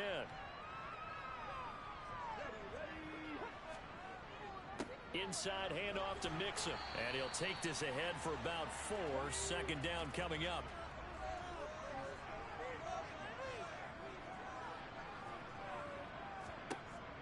Now they'll switch it up here and look to throw. Got a man open. It's Chase. And he's going to be taken down with another 1st down as the stop's made at the Texans' 21. 3rd catch of this 1st half for him, and this one is a 1st down.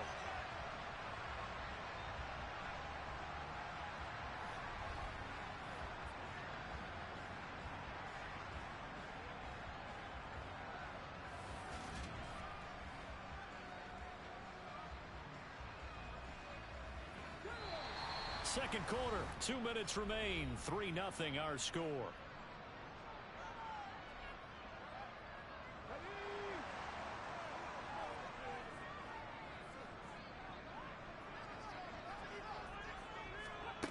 On first down, he'll drop to throw. Nowhere to turn this time, and he goes down. Sacked back at the 29. Dropped for a loss of 7 by multiple defenders. Well, remember, they had the nice gain on the previous play, but they just gave a lot of it back right there on that sack. Yeah, they get the sack, get back some real estate. Felt like the type of play that can spark a defense and swing some momentum. Almost felt like a take that type of a play, didn't it, partner? Don't need it all back at once, but you figure they're going to need something here. 17 yards to go on second down. Under pressure, they got him again. That winds up pushing him back 11 yards on the sack. And that'll bring up third. Okay, let's go back a little bit and see if my schooling comes to the front. What's that old saying? Those who forget the lessons of history are doomed to repeat them. That's the same guy who's gotten back-to-back sacks. I think a double team may be in order. 9th play of the drive now on 3rd and a country mile. Now the Bengals going to use the first of their timeouts, as they'll stop it with just over a minute to go before halftime. Need something from deep in the bag of tricks here after first and second down went backwards. It's 3rd and very long. He'll look to throw. He's got Smith here. And he'll be taken down at about the 22-yard line. Now the defense going to use the first of their timeouts, as the clock will stop with 55 seconds to go until halftime.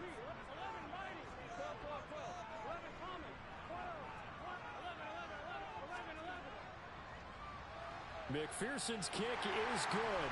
And they're able to double their lead just before half. It's 6-0. So he's been automatic to this point of the season, and he connects on the field goal there. And what a luxury it is to have a kicker you can depend upon, partner, because he hasn't missed all year long. Converts on that one as well. And kudos to you. You didn't jinx him. He'll going to sit on this one, and it'll come out to the 25. The Texans with the football here late in this first half. And with a little under a minute remaining, we'll see if they want to try to put a drive together, possibly even take the lead here with a touchdown. Stroud to the air on 1st and 10. His throw incomplete. An incomplete pass leads to 2nd and 10 from the 25. Stroud. And he'll be taken down by the Bengal pressure. The Bengals going to use the second of their timeouts, as they'll stop it with just over 40 seconds to go in the first half. And a nickel look here for the Bengals as they try to defend this on 3rd. On 3rd down, here's Pierce. And he'll be brought down at the 28, and that is well short of the first. Now the defense will burn their 3rd and final timeout, as the clock will stop with 37 seconds to play. Averaging 50 yards a boot so far as this one's away. And a fair catch called for and made just in. The Bengals going to take over late in this first half, as they will take over here with a little more than 30 seconds remaining. Just over 30 seconds to go in the half. They've got it 1st and 10. They'll try and start this drive in the air. And the catch made. It's Tyler Boyd. And able to get this one across the 45 before he's brought down. They'll get 14 on that one. Good for a Bengal first down. As a passer, you're always trying to find that open window to throw the ball downfield. How about this one? Right in the middle of the field, right in the heart of a defense. They'll throw now on the final play. Catch is made here by Irv Smith Jr. Yeah, he's going to be out of bounds, but not before he takes it inside the 40. There are so many things to watch for when you play defense. And reading your keys, you always hear about that, and having your eyes in the right place. Sometimes your eyes can fool you. How about that play action there? That sprang the big guy, didn't it? Able to dump it over the top to him. So with 1 second left in the half, yards away. And this one is no good. He missed it. And this will stay a one-score game as the lead will hold at 6. So a couple of field goals, that's all we've been able to muster through 2 quarters of play. 6-0 is our count at the break. As we'll head down to Orlando, that's where we find our man Jonathan Coachman at our EA Sports Halftime Report. Coach.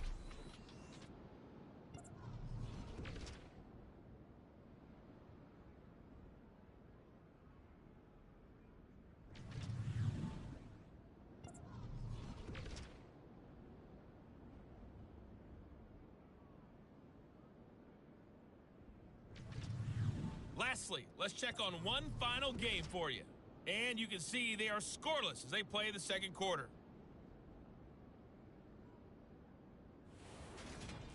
Moving on, let's take a look at the next-gen stats for the Texans in that first half. And I can imagine the halftime discussions are about how can we improve the running game. They have not had success so far, and it's reflected on the scoreboard.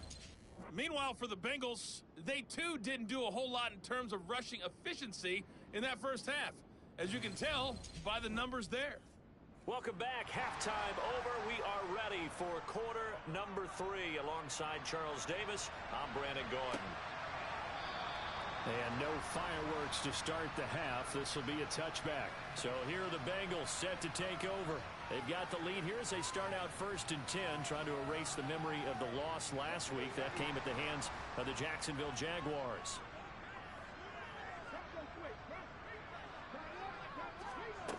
They'll come out throwing here to start the drive. He completes it to Boyd. And he's going to be dropped following a pickup of 7 past the 30 to the 32. Now after the play, it looks like there's a Texan here slow to get up.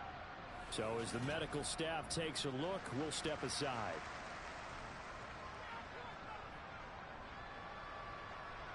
They'll operate from the 32-yard line here, 2nd and 3. A play-action fake. They'll look to throw. And he'll find Chase on the right side, complete. And he'll be out of bounds, but able to get it up past the 45.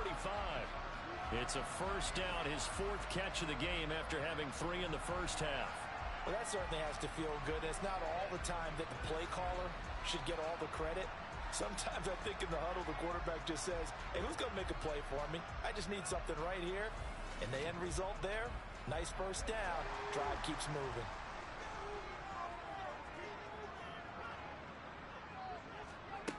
They'll look to throw now on first down. It's caught. Smith. And they'll get this down to around the 47-yard line. Nice rhythm throw there on first down. He located his tight end, made it a nice easy pitch and catch. Hoping he can break a tackle or two. Wasn't able to do that there, but still good yardage.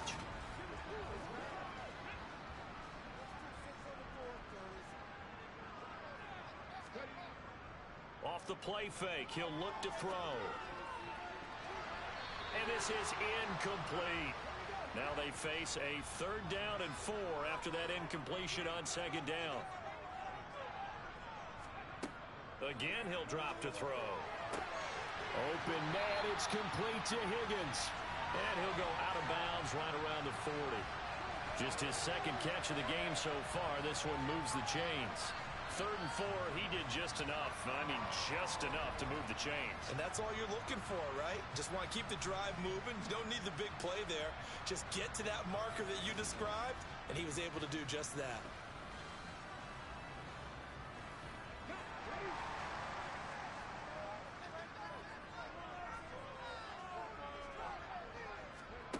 Back to throw again.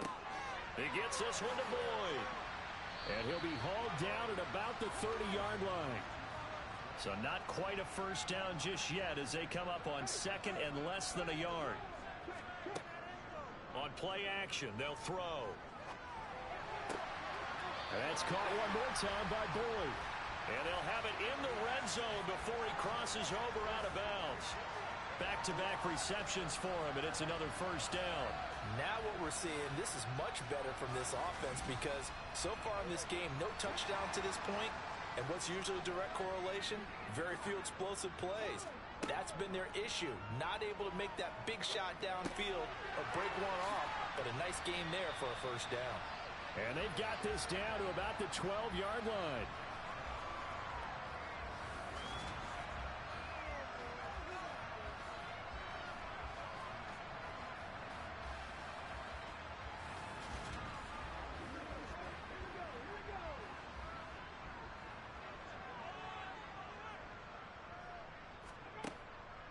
They'll look to throw again. And that one complete once again to Higgins. And the Bengals are going to have a 1st and goal as he'll be taken down at the 7-yard line. They'll stick with the passing game as he looks to throw. Touchdown, Bengals! T. Higgins. His 2nd touchdown on the season. And the Bengals take the opening kickoff of the 3rd quarter and drive right down the field to extend their lead. Well, they had their chances in the first half, you remember, but had to settle for 2 field goals. This time they come away with 6. I think they actually got affirmation about what they were doing by getting a touchdown, because the field goals means they got in range but couldn't quite finish it off. This time they broke through, and that's great for the old confidence. And on the sideline, difference of a feeling between 3 and 6, is it astronomical or no? It can be at times, that's for sure. A lot of times the field goal feels like a disappointment. The touchdown, well, that tells you you're getting it done. After the touchdown, McPherson on to kick this one away. This one fielded at the 5. And able to take it past the 25 and up to the 28-yard line. Here's the Texans offense now, readying for their first possession of the 2nd half. Well, the opposition laid down the challenge, an opening drive touchdown here to start the 2nd half. And, Charles, now you feel like this group needs to get an answer because this all of a sudden is a 2-score game. Yeah, you're right about that. What was a small, manageable spread to overcome? A little bit more daunting now. I think you're exactly right. Pressure is on because you don't want them getting the ball back with a chance to really extend this lead out. A run for Pierce out of the gun. And down right around the 32-yard line, 4 yards on the pickup. This offense in desperate need of a conversion as they come up on 3rd down. He's going to loft one deep left side here. And this is incomplete. Oh, it looked like he had a pretty good line on that one. That would have been a big play, but he could not pull it in. And he deserves a bronze leg as he gets this one away. A big kick that time, 52 yards. And it will be 1st and 10 as they take over. The Bengals offense now, they head back onto the field. For this offense, Charles, remember the last time they were out here, marched it nearly the full length of the football field, and a lot of the attack went through the air, so now they're seeing if they can duplicate that performance. Okay, if I show my age a little bit, partner, because I can hear my high school coach, John Ford. I can hear his voice in my head. Laddie, when you put the ball in the air, 3 things can happen, and 2 of them are bad. But the way the game's being played now, this is just part of what they do, so I don't think they should change anything at all. They've been dominant. Keep throwing it around.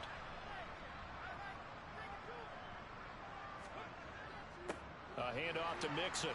And down right around the 32-yard line, 4 yards on the pickup. The run got 4. Now they deal with a 2nd and 6. Again, it's Mixon. And they'll stop him after a gain of a couple to the 33. They'll set up a throw. Over the middle, complete. It's Boyd. And he is going to have a Bengals 1st down by about 3 yards or so as they wind up getting 7 there on 3rd and 4. That's not the first time they've looked his way when they've needed a big play. He's been the go-to guy all game long. And they get the hook up again on 3rd down to keep this drive alive. A couple of 1st downs have him to the 40 now on 1st and 10.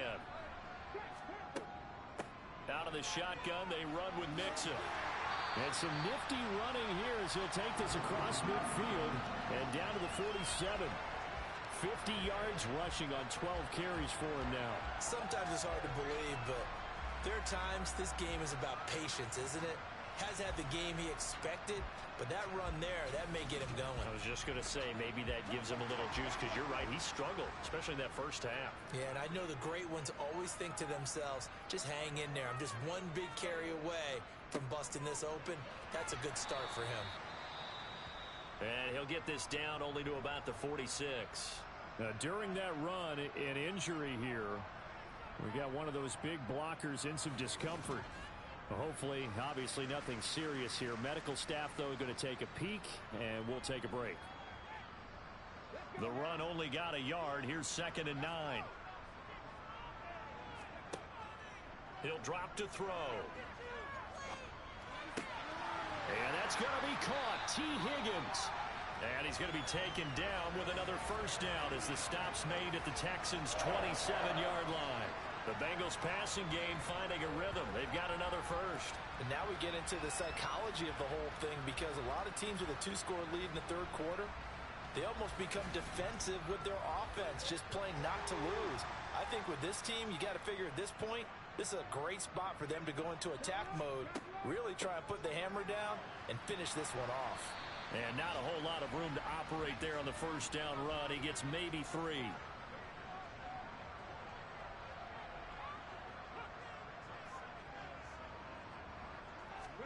Here's a 2nd and 7. He's going to have the hook up here to Chase. And he'll go down, and that will do it for the third quarter of action. So they'll get a little extra time to come up with his third down play as we've played 3 quarters. This is the National Football League on EA Sports. And this offense on third down today, they've converted 3 times in 8 chances. This time it's 3rd and 3. Now a shotgun snap as they'll look to throw. Got a man. It's Chase. He completes it. And the Bengals are going to have 1st and goal as they try to finish off this drive with 6 points. He's been the go-to guy. They needed a big play there on third down. Went his way. It worked out. Doesn't matter whether they've scouted it or that they think he's going to get the ball. He has a knack for finding his way open and completing the connection. A good chance now to put this game on ice. This is 1st and goal. Mixon is into the end zone for a Bengal touchdown.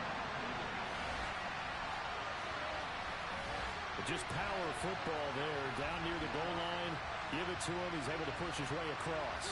Yeah, they went heavy there. Sometimes you have those big offensive linemen come and have to report like they're eligible, but all they're doing is getting a good stance, blocking, and getting their runner across the goal line. Evan McPherson now for the PAT.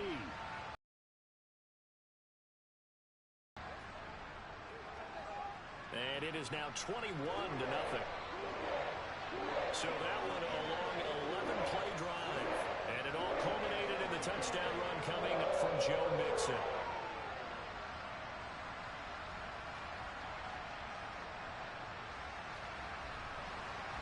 After the touchdown, McPherson on to kick this one away. Hill going to think better of bringing this one out, and the drive will start at the 25. The Texans getting set here to take over again on offense.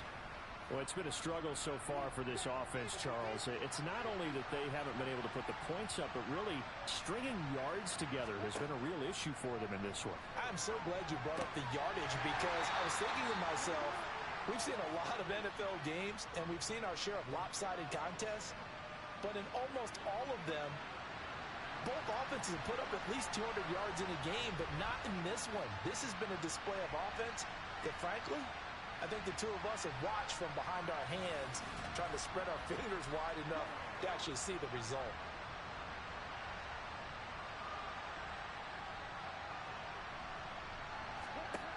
The 2nd down throw now from Stroud. And he's got his man in stride, complete. They are in need of 6 yards here if they hope to move the chains. Stroud on 3rd down now. And able to catch it on the left sideline, but they're going to rule him out of bounds. So it'll be incomplete, certainly one they'd like to have back as it brings up 4th down. Looking downfield, and that's caught right side. He's got his man.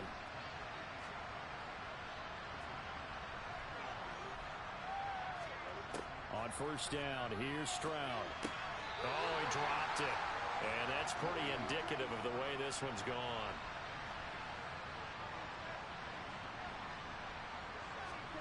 Here goes Stroud again. He's got his man, Schultz, coming across the formation. And he's got another 1st down as the tackle's going to be made at the Bengals' 32-yard line.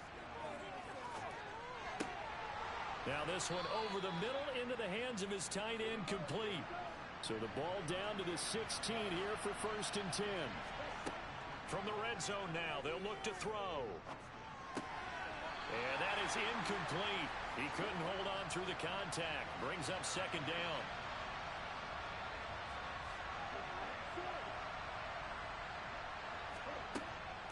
On 2nd down, here's a run with Singletary. Trying to run inside, but nothing there.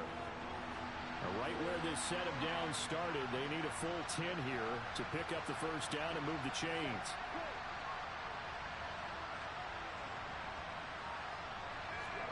Here's Stroud.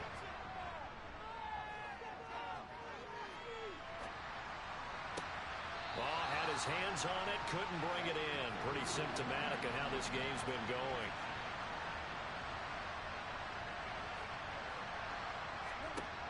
Fourth down, 4th quarter. Here's Stroud. And got his man. It's caught. Touchdown, Houston. A 16-yard touchdown. And the Texans are finally on the board here in the 4th quarter. And now, of course, all scoring plays are reviewed, and I think they're going to take an extra long look at this one.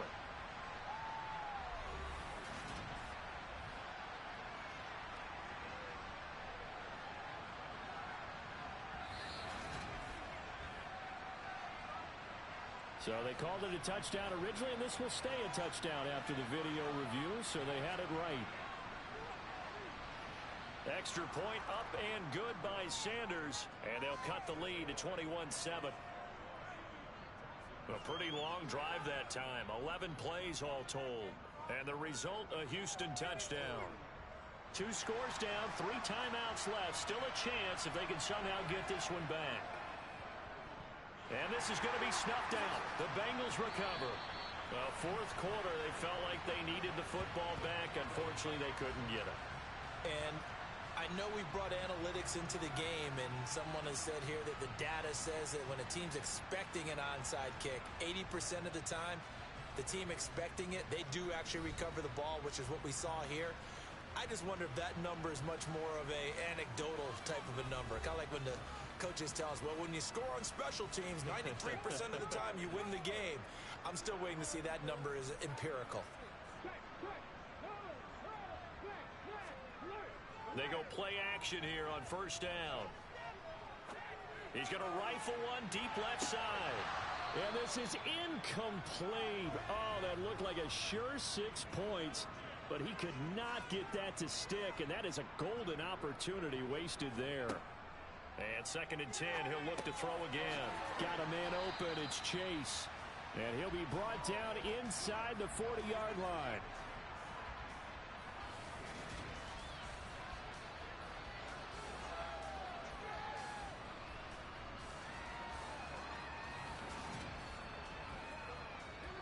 The Texans here on 3rd down, putting an extra defender in the secondary.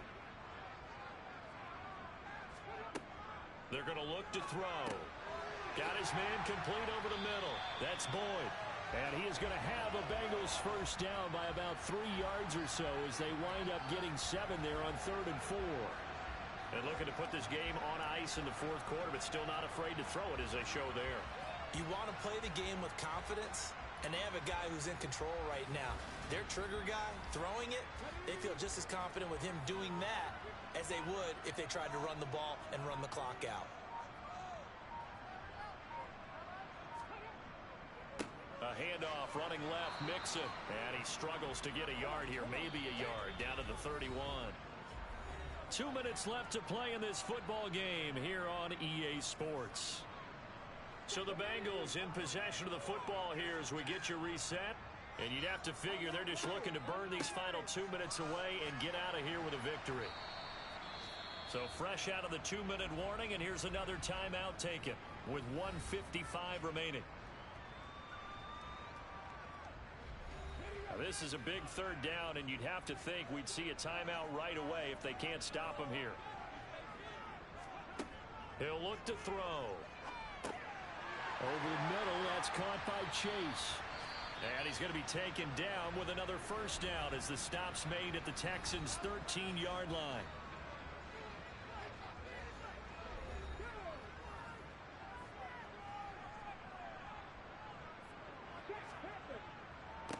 Here's a give to Mixon. And he'll take this into the end zone for a Bengal TD. Joe Mixon with his second touchdown of the game, 4th of the year. And the Bengals look like they're going to get back in the win column as they extend their lead here in this 4th quarter. And he certainly played a pivotal role with those 2 TDs and why they're up on the scoreboard right now. Well, someone's all about winning, aren't they? Because he's not worried about the number. Sure, it's great to have 2 touchdowns. And the bottom line is what he's doing is contributing to their lead. He wants to continue to do so.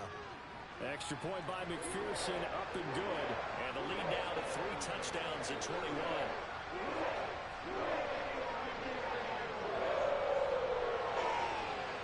After the touchdown, McPherson on to kick this one away.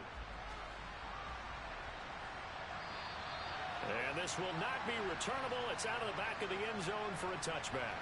Heading out as the Texans offense as they get set to take over here. Well, probably not much that they can do at this point, CD. Down 3 scores late in the 4th quarter. This is going to be a little too much to overcome, you would think. Yeah, they'll go down swinging, but in the end, I think we saw the writing on the wall a while back because one team was clearly better than the other in this one. And while it didn't quite reach blowout status, I think we knew who was going to win this one well before we got to this stage. And they'll get him down on the other side of midfield. The throw over the middle taken in. And he'll be taken down, but not before they work this to the 45. He's going deep for Brown. And he overshot him there. It's out of bounds, incomplete. So now 2nd and 10 after the incompletion on 1st down. Stroud now on 2nd down. The Bengal pressure gets him that time. Down he goes. Now you've got to hustle your guys to the line and get them set. He's going to let it fly. And that will be incomplete. Well, they weren't scared to let it fly, but it falls to the ground and brings up 4th down. 4th down. Here's Stroud. Now a desperation throw deep downfield. And incomplete on the deep ball. They had to go for it with such little time remaining, and the Bengals are going to get it back in terrific field position.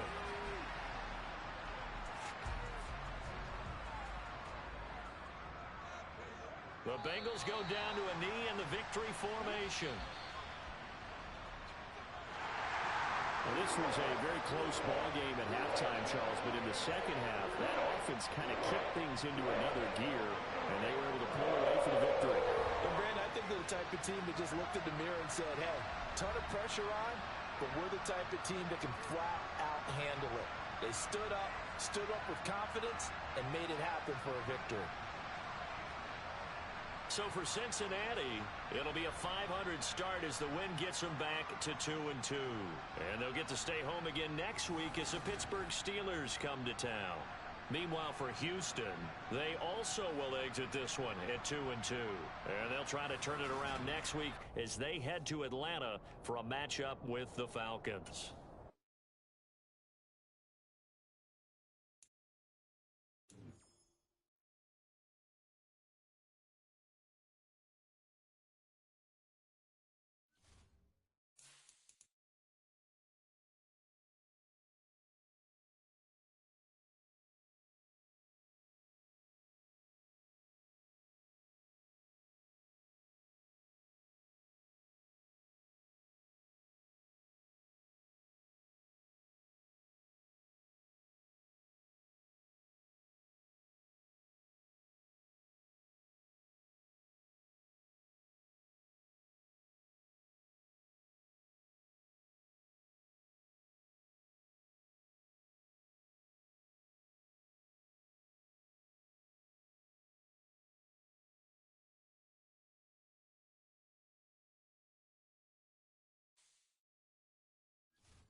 It's the National Football League on EA Sports, and we'll see Tony Pollard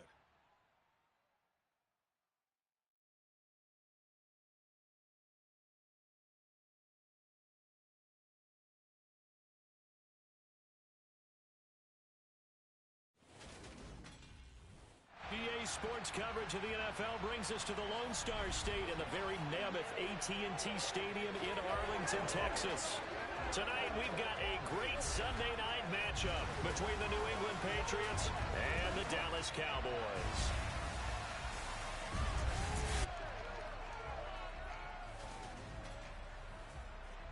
Alongside Charles Davis, I'm Brandon Gaudin. And CD, you look at our featured team here.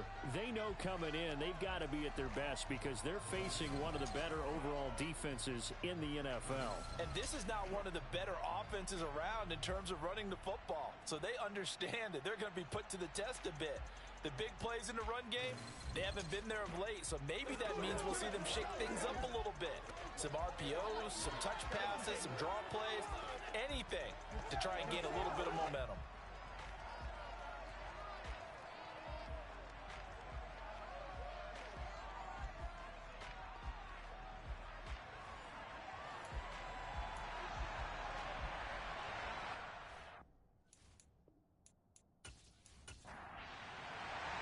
Seems like we were just starting training camp, but here we are in October, and off we go on EA Sports. Taken in at the 3. So here come the Patriots getting ready on offense. And they are led out there by their mobile quarterback. After seeing what he did last week, throwing 4 touchdown passes, I had to go to my thesaurus to try and come up with some great words for what he did. I'm still coming up blank. He was scintillating. I'm going simple. I don't have your thesaurus. I'm going dynamite. He was dynamite. I'll take it.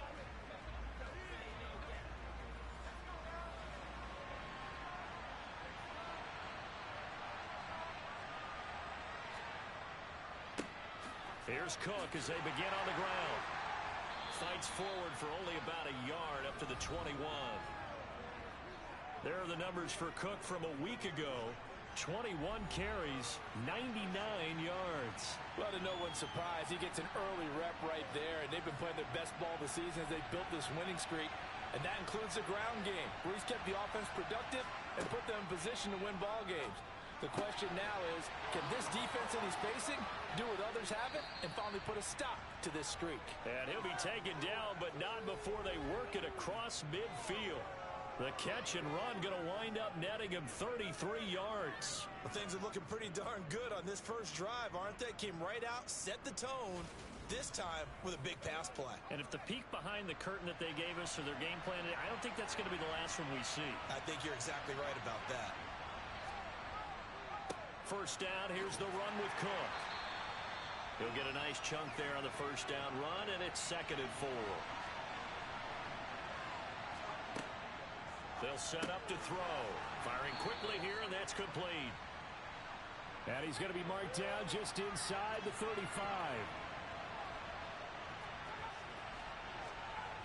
They'll look to throw here on first down. He's going to get this one down to Cook. And he's going to get 7 out of this before being taken down at the 27.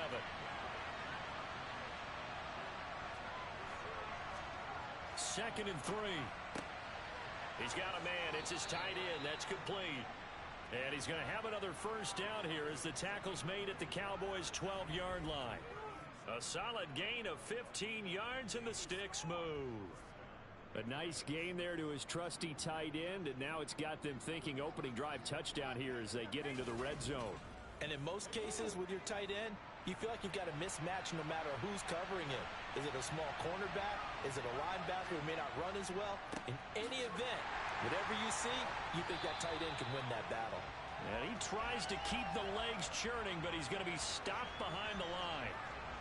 Sometimes you just sit back and marvel at what he can do defensively. Speed, strength, quickness, he's the whole package. And that package just wrapped up the runner for a loss.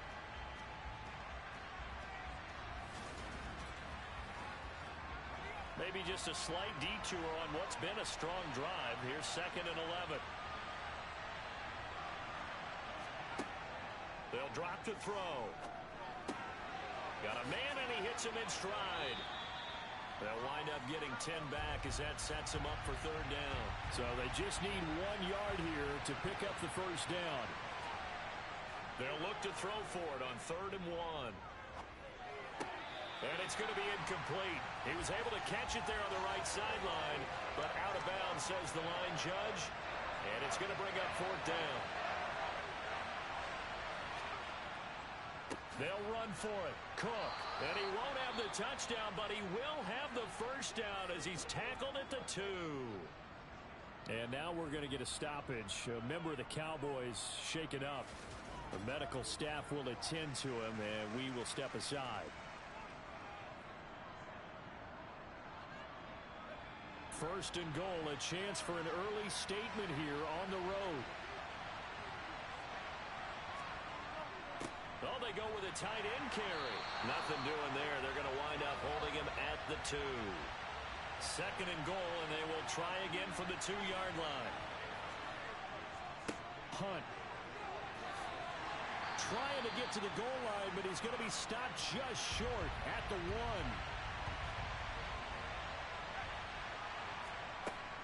Cook is into the end zone. Touchdown, New England.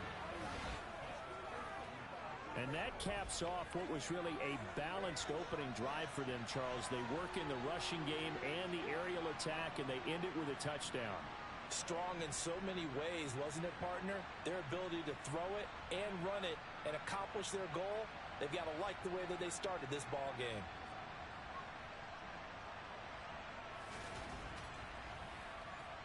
Extra point attempt to follow here.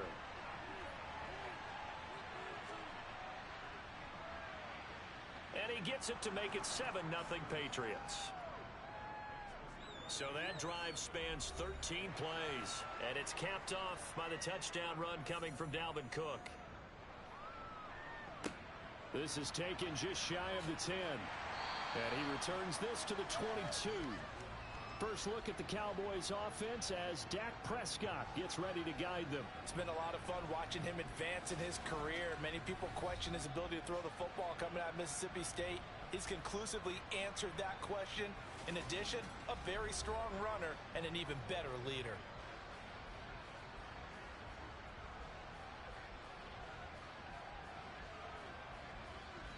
So Prescott and the Cowboys now with a 1st and 10 at their own 22. So the drive's going to start with Pollard. And down he goes, but he takes it up to the 40. That's a good way to start the drive. 17 yards and a first down. Well, CD, a lot of times like to separate speed and quickness, and they've got a back that's both. We know that he's fast in the open field, but, man, his first step is so quick, too. It is something, isn't it? Because you think of that type of speed getting to the perimeter and turning upfield, but also when you run those inside runs, he can get into the secondary so fast the linebackers don't have a chance to react. First down, and it's Pollard again. And slow going there as he'll only get a yard, maybe, up to the 41.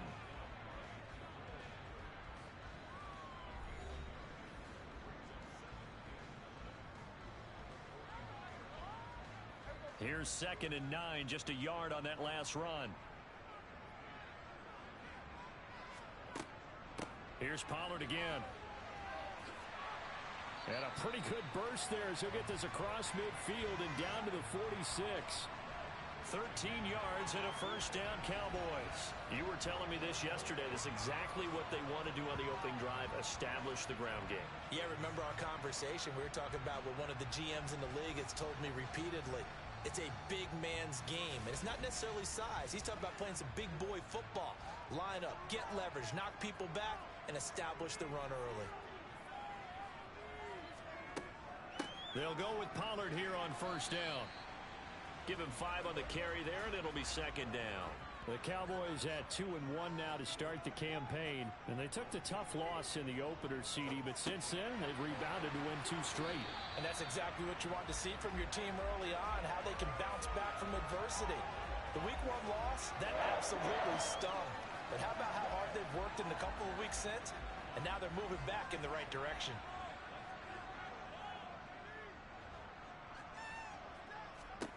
A first down throw for Prescott. And he is going to go down. He will be sacked on the final play of this first quarter. After 7-0 on EA Sports. Start of the second quarter, and it's the Cowboys in possession as they've got it facing a second and long situation. Got an open man. It's Michael Gallup. And they're going to work this down to about the 32-yard line. 8th play of the drive forthcoming, and they need 8 yards on third down.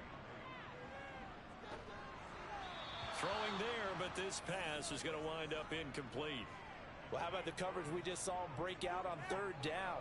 Dime defense, blanketed the field with extra defensive backs and speed, unable to find an open hole to complete that pass.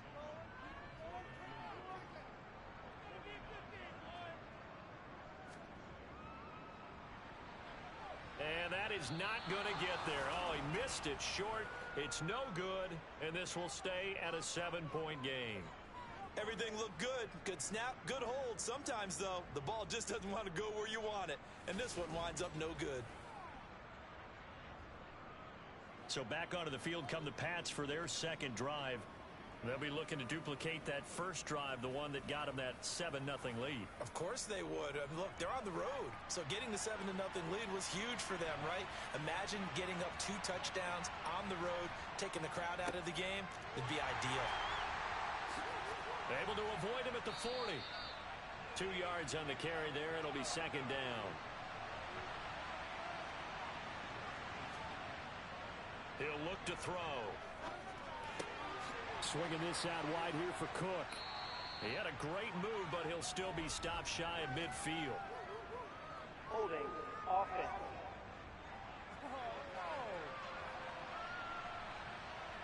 They'll come up now on a second and long after the hold.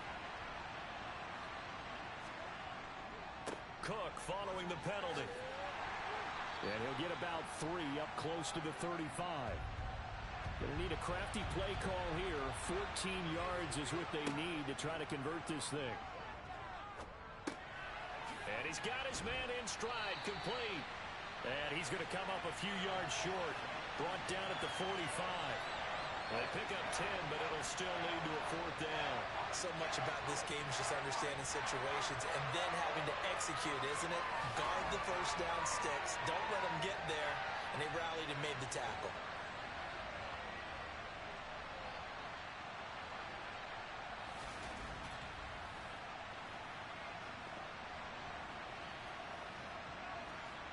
The Patriots send out their punter as he's on to punt for the first time tonight. He was only asked to punt once in the victory last week as he sends this one away. It'll wind up just a 35-yard punt, no return, and the Cowboys will take over the football with a 1st and 10.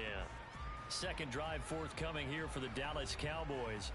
And the way their last drive ended, boy, it was frustrating. They had a pretty good drive going. It was sustained, and then it stalled out, Charles, and they missed the field goal and got nothing out of it. Is that insult to injury? Because they had such a sustained drive, as you noted. So you know for the head coach, it almost felt like a little bit of failure to send out the field goal unit and then to not even see the ball go through the post. What a bummer on that last drive for them. Got to pick themselves up from that one.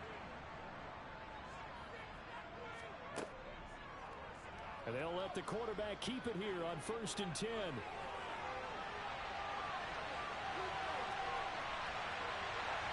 And they do finally get him at the 12.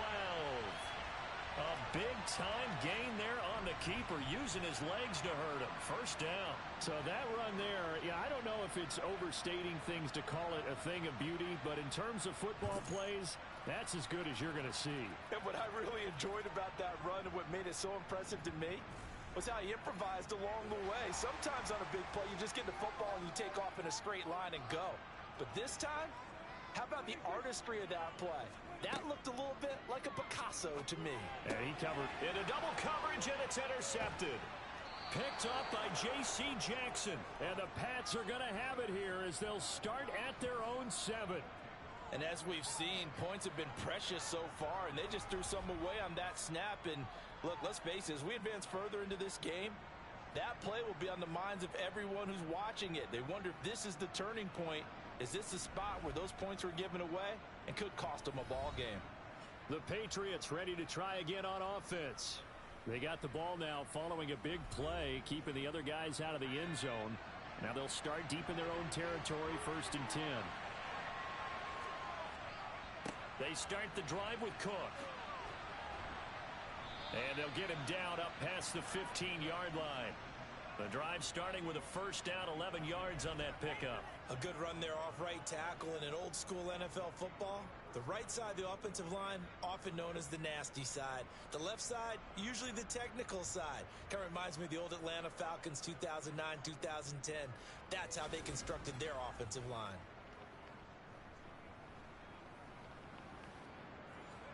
Thanks to that last play, a little more room to operate. 1st and 10 at the 18. Now a shotgun snap as they'll look to throw. The catch made by DeAndre Hopkins.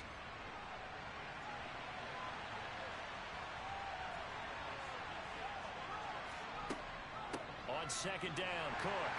And he's swallowed up right near the line of scrimmage. The offense on 3rd down tonight, just 1 for 3 thus far. This is 3rd and 4. Now back to throw. Over the middle, complete. That's Cook. And he's just going to be short here, barely. Maybe by a half a foot. It'll be 4th and inches.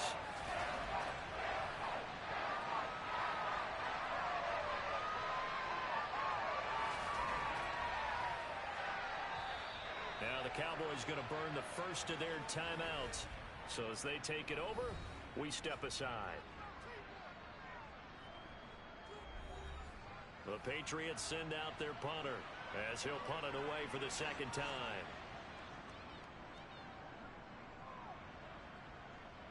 And a fair catch taken back near about the 35, 36-yard line. It's just a 32-yard punt with no return. And out will come the offense as they take over. The Dallas offense here set to begin the drive. As the offense comes out here, Charles, remember they threw the interception last time out, but they were moving the football down the field. Looked like they were going to have a sustained drive that ended in points, but then the pick ensued. And because of that, there's no way you can call the last drive a success. Yes, there are things to build on because they found some play called. Thrown across his body, and it's intercepted. Picked up by the Michigan man, Jabril Peppers. And the Patriots are going to have it here just past the 25. Partner, I think this one went awry very simply because he overestimated his arm strength and his ability to fit it anywhere he wants to. A lot of quarterbacks do that and often pay the price. The Patriots offense now, they work their way back onto the field. As we eke closer and closer to intermission, Charles, remember last time out they punted. They would love to get points here, especially if this is going to be their final possession of the first half. Yeah, and this is what close games feel like because the pressure is on both sides, but sometimes the pressure is a little bit higher on the team with the slight edge because they're trying to hold on to that, trying to increase it. Let's see how this one continues. They'll look to throw. Got a man. And it's a fumble. But I think the Patriots are going to hang on to the football. They do. They get it back. Now the Patriots going to use one of their timeouts as the clock will stop with 55 seconds to go until halftime. Line of scrimmage, the 37 on 1st and 10. Back to throw. And this one is incomplete. Line of scrimmage, again the 37 as they line up 2nd and 10. They'll look to throw again. And it's incomplete. Took a shot, couldn't connect. So back-to-back incompletions, and that has him staring at a 3rd and 10. Again, he'll drop to throw. Forced out to his left. And that's incomplete. I know we spend a lot of time talking about how the defensive backs read routes and make plays on the football. How about a good linebacker? Feeling the route, seeing the quarterback, jumps the play, and knocks it away. Really well done. He's been a busy man here in this first half as he gets it away. And here's a fair catch taken at about the 24-yard line. 35 yards that time on the punt. The Cowboy offense going to head out now late in this first half. With this slim deficit closing in on the end of the first half, we'll see if they can move this at least into field goal range and try to get 3 out of this drive. Eluding the pressure. And he's going to have to eat this one as down he goes. Khalil Mack in there to get him, and that is sack number 6 now for him on the year. Well, last game he had 2 sacks. Got another one here picked up right where he left off. Brandon, he spent the entire offseason working on new moves, new techniques, trying to add to his arsenal of pass rush moves. Certainly paying dividends in what we've seen so far. So we've reached halftime with just the lone touchdown here. 7-0 is our score. As we send you on over to Orlando for Jonathan Coachman at our EA Sports Halftime Report. Take it away, Coach. Okay, Brandon, thanks very much. Welcome in, everyone, to our EA Sports Halftime Report. Let's get you caught up on what's going on around the NFL.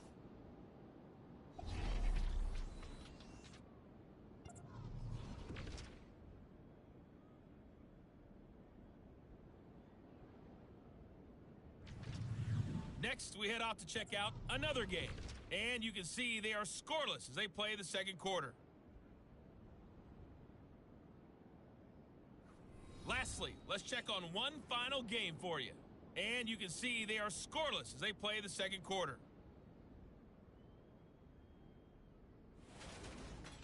Time now for a look at the next-gen stats for New England in that first half. And even though they've got a halftime lead, they're likely devising ways as we speak to try and get a little more production from their passing game.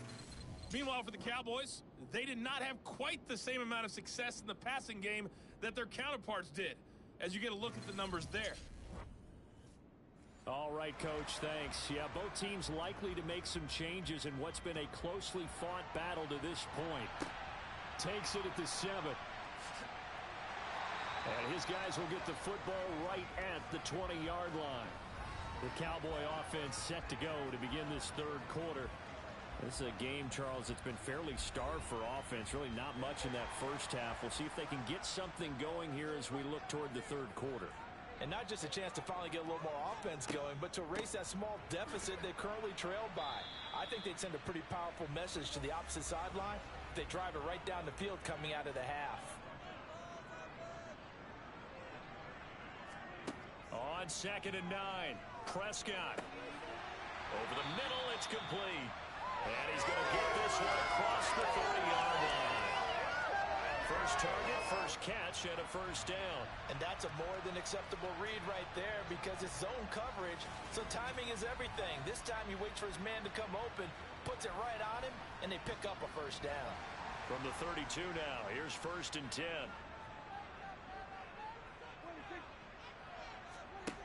Now Prescott. Flushed out right, and he can't get rid of it. He's taken down. Multiple defenders getting to him there for a huge loss. Well, many times when you talk about mobile quarterbacks, you get the sense that they feel like they can get out of any bad situation. They keep moving around and trying to emulate guys like the Scrambler or the Dodger. Instead, they keep losing yardage and digging themselves a hole that they can't get out of.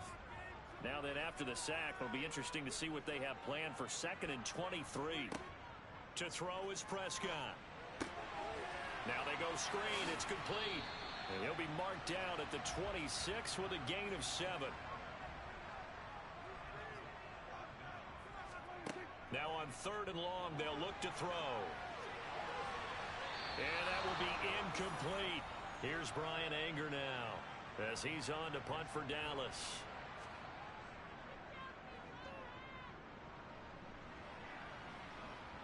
And the fair catch is made at about the 27-yard line. So here are the Patriots to take over. They're on a 3-game winning streak, and right now looking good in this one as well.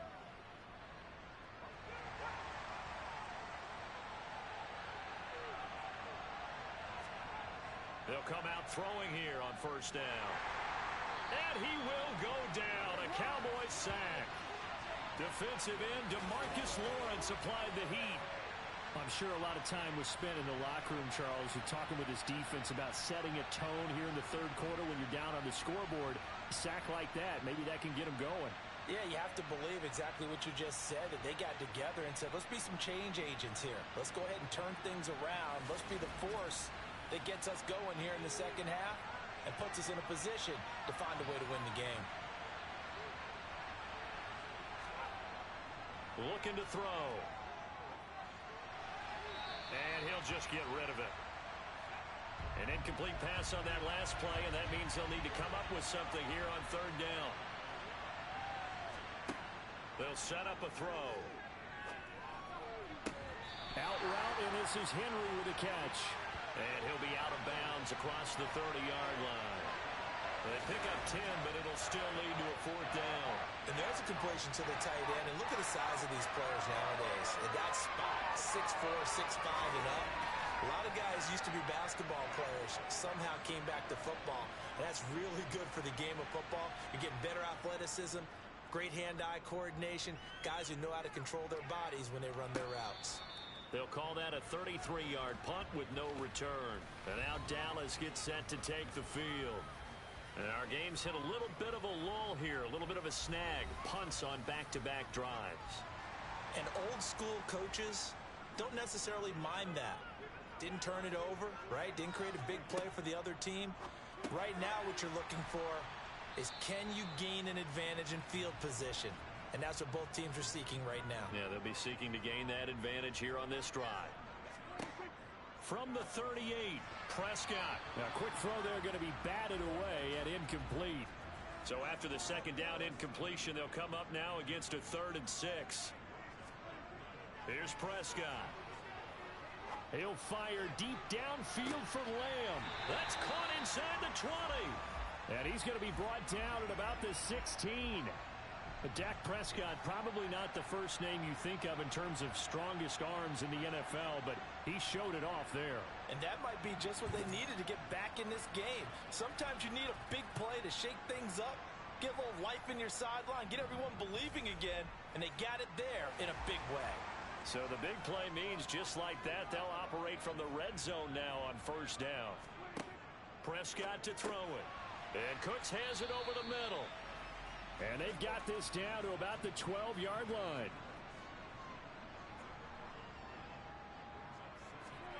To throw again on second down.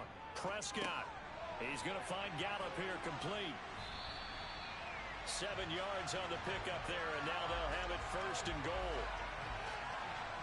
Vision and speed, two of the attributes that you might say are important for a free safety, and we saw both in evidence there. Yeah, this defense as a whole has really been flying to the football all game long.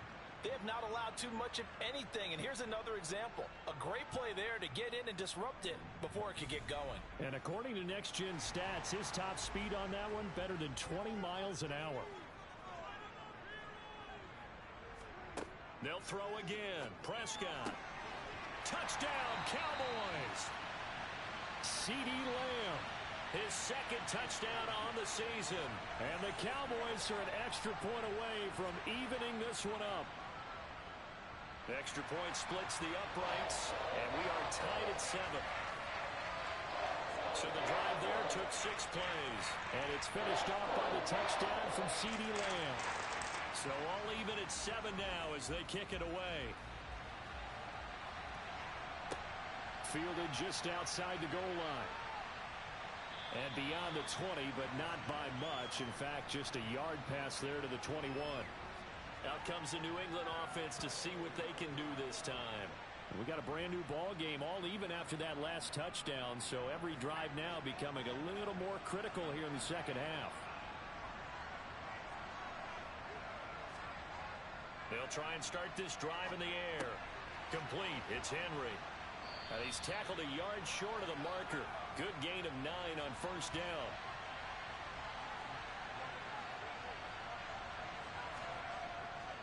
They'll try the middle with Cook. And he'll get it up to the 33-yard line. 2 yards on the pickup, and that's all they needed to move the sticks. I'd say they've got to find a way to get him going. He's such a big part of their offense. I wonder if they might throw it a little and come back to the run. Anything, because you're right. He's pretty much been completely neutralized. So they'll come up 1st and 10 now from the 33. A 10th carry in the game for Cook. And just no chance of turning the corner. He can only get back to the line of scrimmage. 2nd and 10 coming up. Back to throw now on 2nd and 10. He'll dump this off to Cook. They showed off a nice juke of the defender before the next wave could bring him down.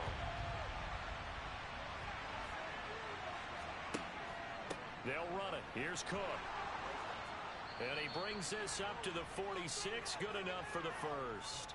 A gain of 4 that time as the drive continues.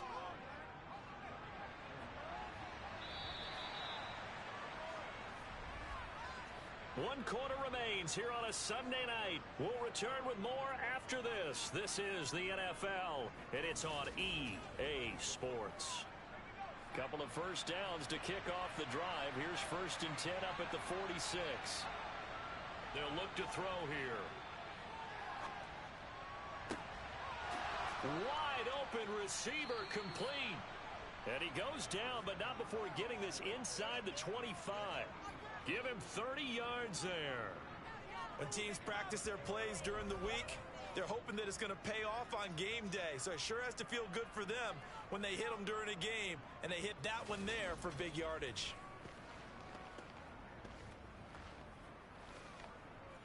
So the big play gets them all the way down to the outskirts of the red zone here for 1st and 10. Now a give running right, it's Cook. And he is brought down at the 22 after a gain of 2, and it brings up 2nd down. 2nd down, they go right back to Cook. And this time they were ready for him as they'll stop him right at the line of scrimmage. On 3rd down, he'll drop to throw. Under pressure, and he'll go down. Sacked back at the 31. Micah Parsons showing off that elite athleticism as he gets the sack. Even keeping the back in for extra protection on 3rd down, they still could prevent the sack. Now it's 4th and long thanks to a terrific individual effort on defense.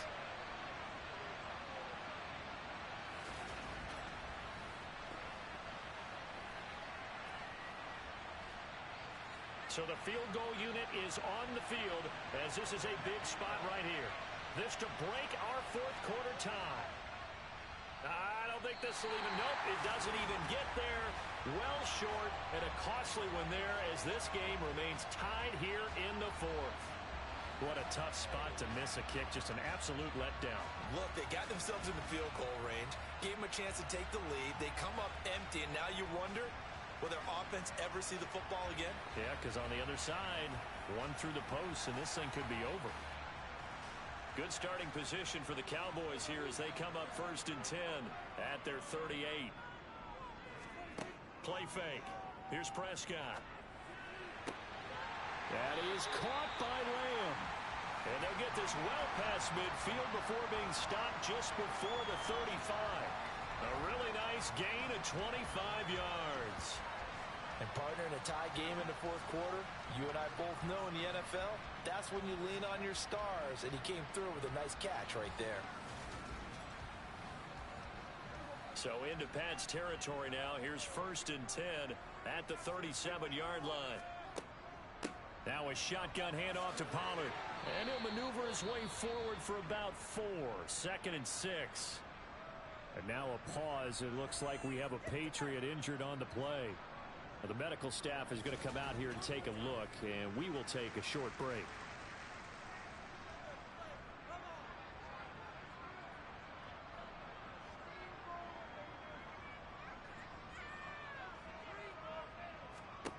To throw on 2nd and 6. Prescott. Out of his hands quickly to CeeDee Lamb. And he'll get this to the 22. So they began the play at the 11, and it's a gain of 11. 1st down. If you're going to blitz, likely going to leave you in man coverage with this guy, and that is less than ideal. It is, because just about any offense that has an elite receiver, if you blitz and have him in man coverage, you're going to him, even if he has an elite defender on him, because he usually knows where the ball is before the defender does. Now a toss left. Oh, no, he lost the football. And it's picked up by the Patriots. And his guys are going to take over at the 21-yard line. Well, so much for the 4-minute offense. They were trying to reduce the clock, get in position to win the game, and leave no time for them to come back and catch them. And guess what? They turned the ball over. Yeah, I mean, they had it all set up for themselves, and they let it get away.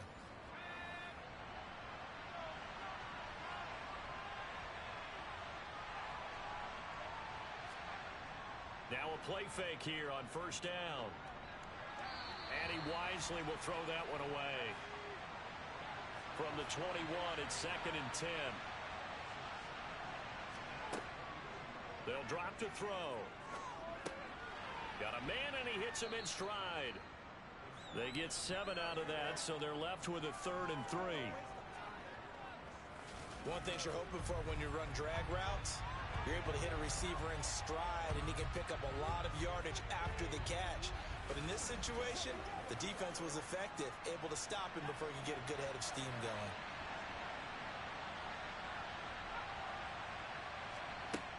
On 3rd and short, they'll try and pick it up through the air. He's got his man, Thornton. And he will have a Patriots first down, and he was able to get it by plenty. A gain of 8 on 3rd and 3. Tell you what, he's been able to put the ball in some tight spots all game long. That throw, no different. Yeah, a lot of people would call it a gutsy type of a throw. I think he looks at it as, I can do it, so it's not that big of a deal to me, and I'm going to keep firing. Ball up to the 35 now as they come up on 1st and 10. Cook up the gut. And this defense not giving him anything there. Maybe a yard up to the 36.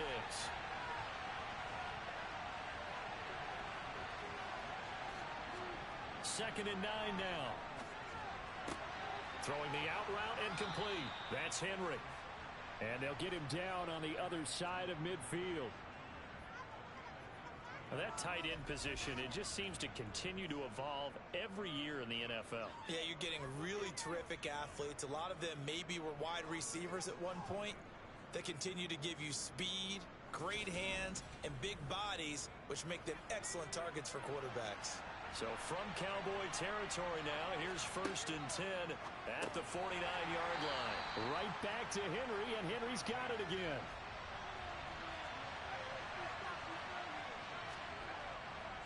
Back to the ground, Cook. And he will get enough for a first down, and that will lead us to the 2-minute warning.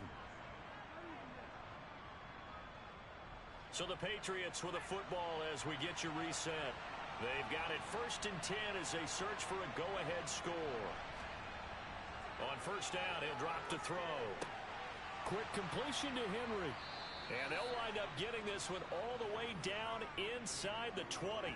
23 yards on the play.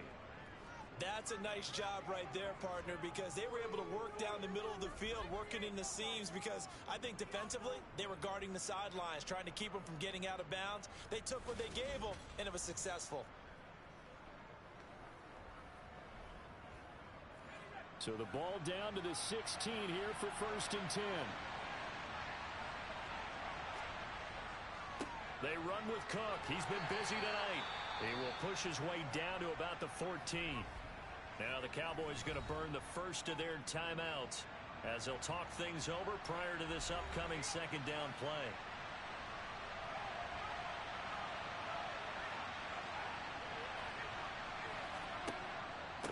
Again, it's Cook. And now they're inside the 10 as he's brought down at the 9. Now a 2nd timeout called for by the defense as they'll head to the sideline and talk over what to do next.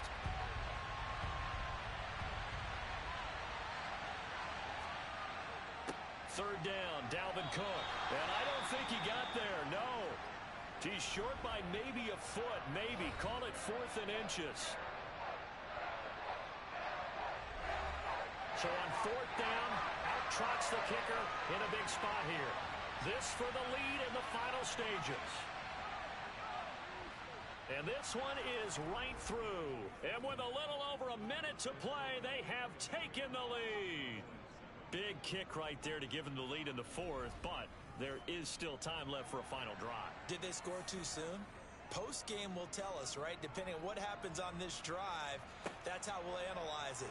If the other team scores, they scored too soon. If they somehow hold on, they manage the clock exactly right. So Dak and the Cowboys down 10-7, a minute 12 to go.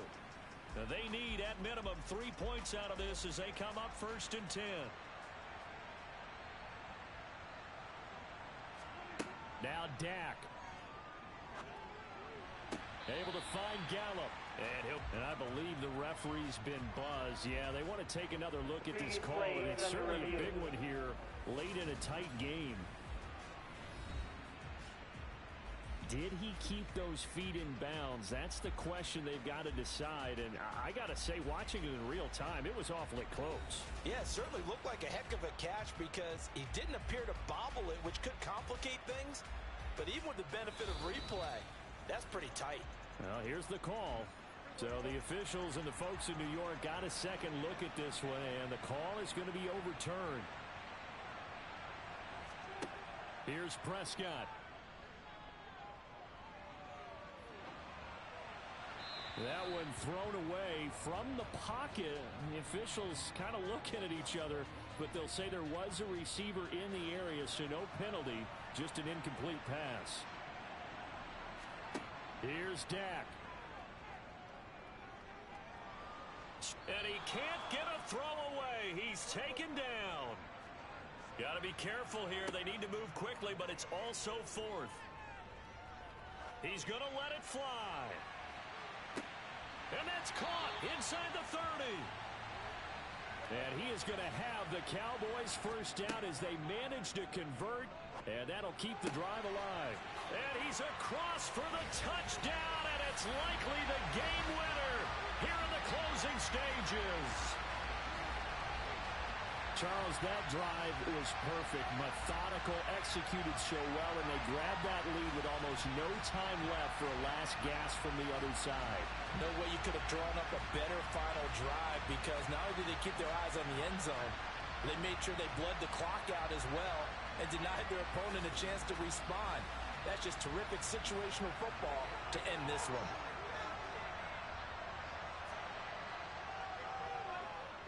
The extra point up and good.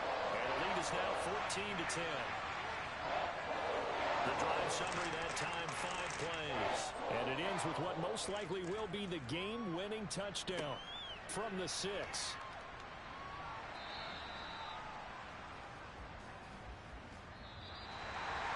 Well, they had one final chance here on the kick return, but no chance on the other side that they were going to let him navigate all the way to the end zone, Charles.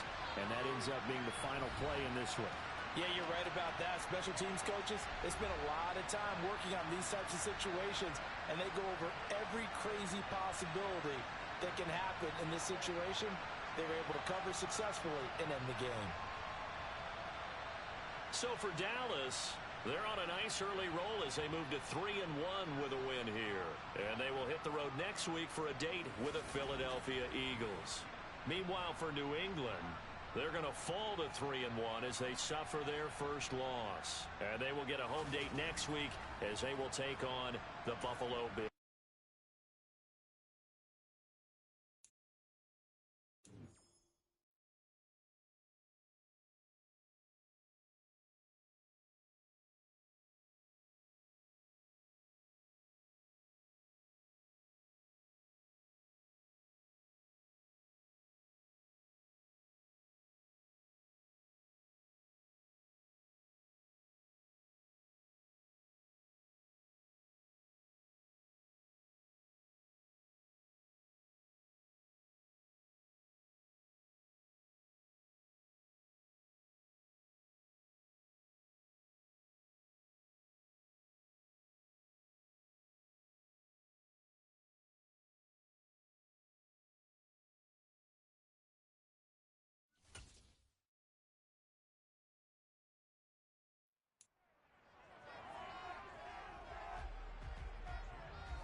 It's week 4 of the National Football League, and this defense features Shaq Thompson, who had a strong showing last week with an 8-tackle game.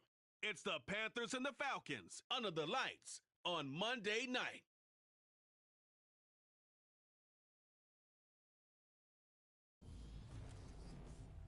We are pleased as always to be bringing you coverage of the National Football League on EA Sports. Tonight we finish off week 4 with a good Monday night matchup between the Carolina Panthers and the Atlanta Falcons.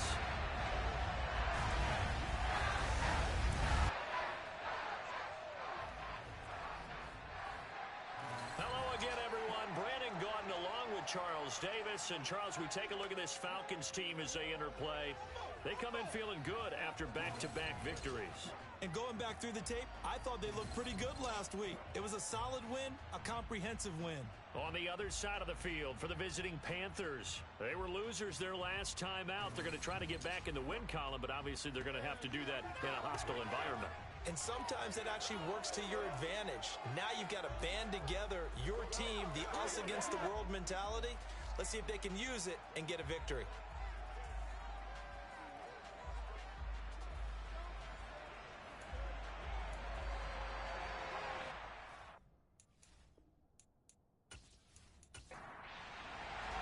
A couple of 2-1 teams set to square off, and we're underway here in NFL Week 4. This one fielded at the 5. And he takes this near the 25. Just a little pass there. Call it the 26. So here are the Panthers now for their opening drive. And they will be led out by their signal caller in his second year in the NFL now. I tell you what, when he is on schedule for that week, secondaries take notice because you've got to stay alert back there on every snap. A truly powerful arm, one that's capable of challenging any level of the defense on any given play. That's why so many scouts preach arm talent when preparing for the NFL draft. A quarterback with arm strength to make every throw in the book, he's an asset to have in any offense. And his first pass is incomplete. Young's incompletion on first down leads to a 2nd and 10. They'll set up to throw. That swung out wide to Sanders. They get 7 out of that, so they're left with a 3rd and 3. Coming up here looking for 3 yards to pick up the first. 3rd and short yardage, Young. He'll find his man, Laviska Shenault. And he is going to have a Panthers first down as they're able to get the 3rd down conversion. And Brandon, from our time in college football, where receivers weren't running the traditional NFL route tree, one thing they did learn, find open areas, find soft spots, and set up and catch the ball. And I think we just saw that there. Yeah, we saw that indeed, picking up the first. They will run for the first time with Miles Sanders and give him about 5 as he gets this up to the 48-yard line. The numbers for Sanders last week, pretty good as he found himself in the end zone on 2 separate occasions. And those are the most important numbers because no matter what you pile up prior to the goal line, getting in is all that matters. Putting those numbers up on the board, and they love them when they're 6s. Another run with Sanders. And he's fortunate to get anything from that. Give him a yard up to the 49. They'll need 5 on this play to move the sticks. Now Young. And connecting here with DJ Shark. And that's going to be good for another first down as the tackle's made at the Falcons' 37. It's a pickup of 15 and a fresh set of downs. Solid opening drive so far, Charles. They've moved this football into field goal range, but you know that they want to cap this off with 6 and not 3. Absolutely. As one of the better coaches in the league always tells me, on offense, I want to throw body blows all game long and finish it with uppercuts. Well, here are the body blows right now. He's hoping one uppercut will take care of the end of this drive. He's going to let this go. Back of the end zone. And he's got it. Touchdown, Panthers. DJ Chark, his 3rd touchdown now on the year. And the Panthers will claim the early lead as they're on the board first here tonight.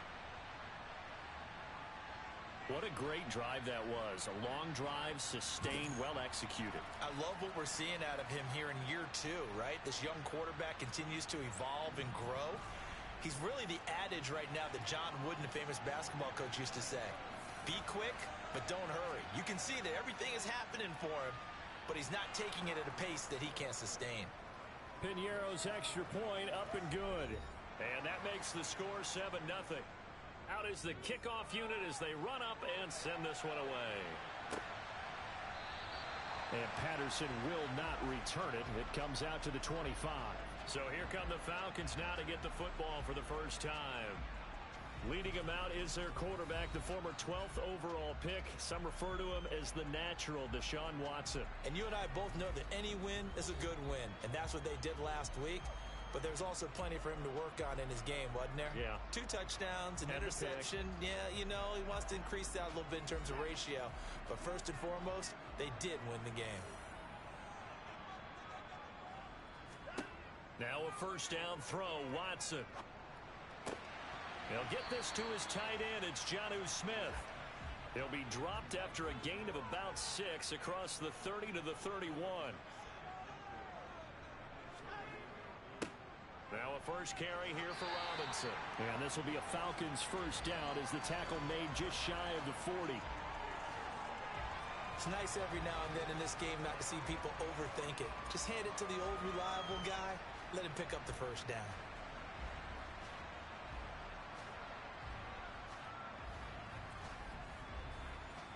So from the 39 now, they'll come up on a 1st and 10.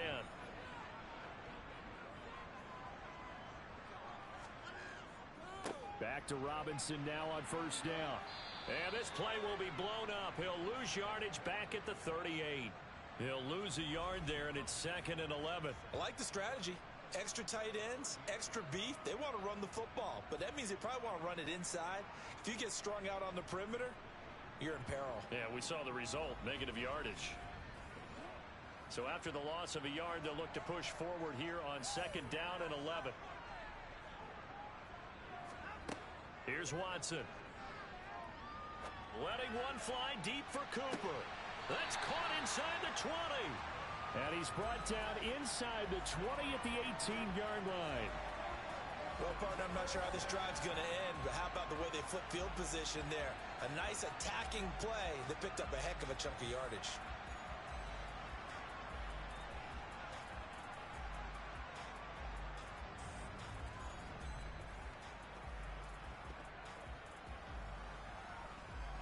So the big play means just like that, they'll operate from the red zone now on 1st down.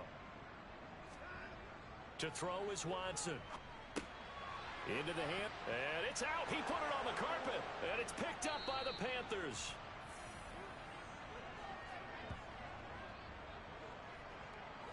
We have seen this before, and we know coaches preach about this and work on it all the time. Catch the ball. You know there's going to be some traffic somewhere. They've got to put it away and secure it as they try and get downfield. The Panthers coming back out onto the field for their 2nd drive. Now, early on, you know, Charles, every game could be called a measuring stick game. But I think when it comes within your division like this, it's a measuring stick game with a little extra intrigue. I would agree with that totally because all division games have a little extra to them. But I like where this game is situated because at this stage of the season, it has that little extra juice, but at the same time, it's not a make or break if this were, let's say, week 15, 16, somewhere in that neighborhood.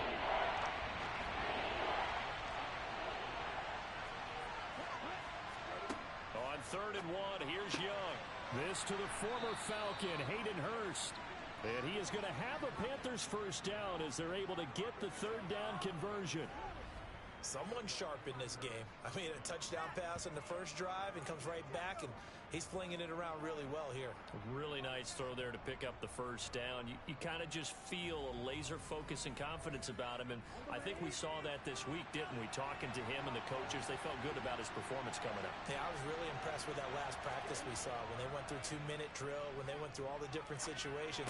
Ball hardly hit the ground, and I thought, yeah, he might be locked in for this one.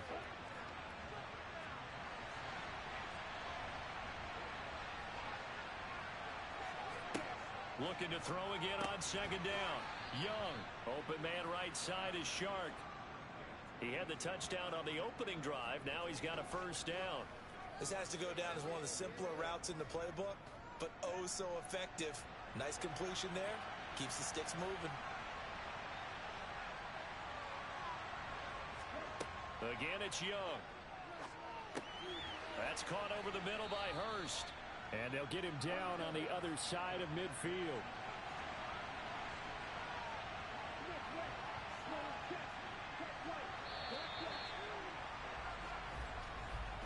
After one, 7-0 on EA Sports.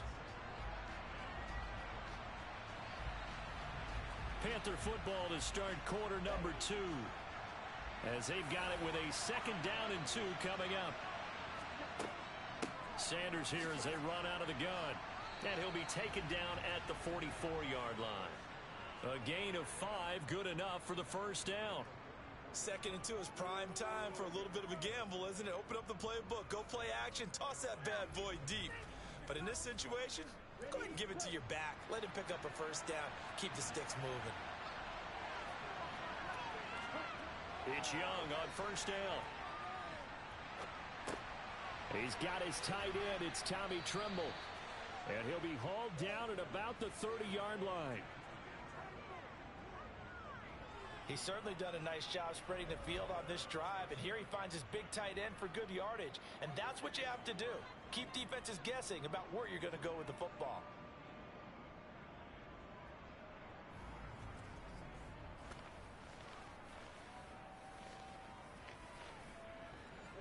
So 1st and 10 now from the 30.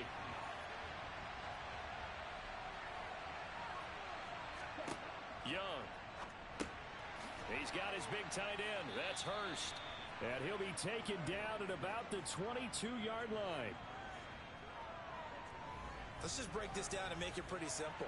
Key to the drag route, letting the play develop, finding the hole in the defense, and giving your athlete, yes, athlete, a chance to make something happen once he has the ball in his hands. They go back to the ground with Sanders. It'll be a gain of 2 on the play, but they'll remain a few inches short here with 3rd down looming.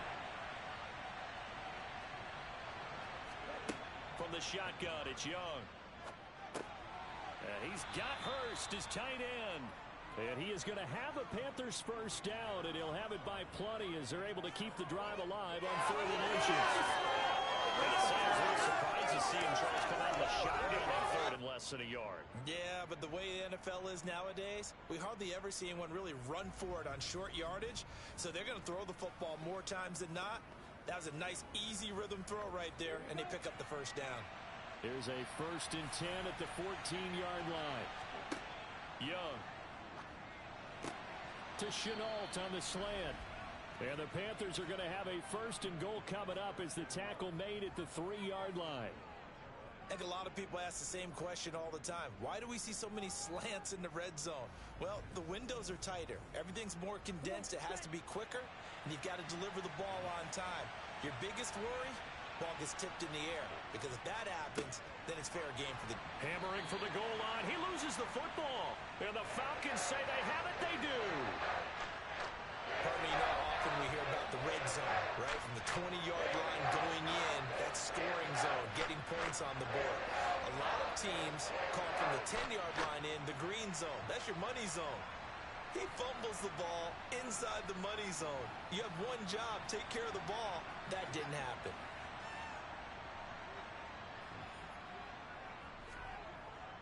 They begin the drive with Robinson.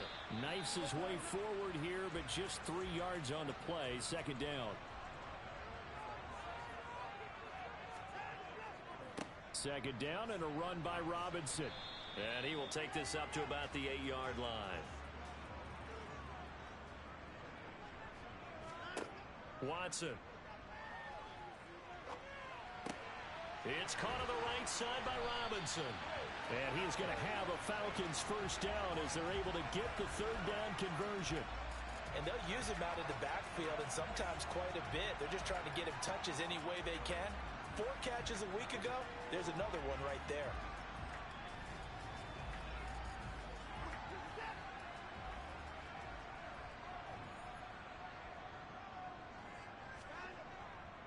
On 1st and 10, it's Robinson. Brian Burns, the one to bring him down. The last run good for 2. Here's 2nd and 8. From the gun, here's Watson. Gonna let one fly for Robinson. Well, this is taken in. It's complete. And they're going to move it down to inside the 25. Hard to believe that arm strength was a knock on Deshaun Watson coming out of Clemson, but he showed what he's got there. And I'm really not sure what was more impressive about that throw. Was it the distance traveled or the accuracy involved? Because I'm going to tell you straight up, when you're trying to hit a guy in stride that far downfield, there's nothing easy about it. But he sure made it look easy there. On first down, Watson. And that is caught on the right sideline, but out of bounds, says the line judge.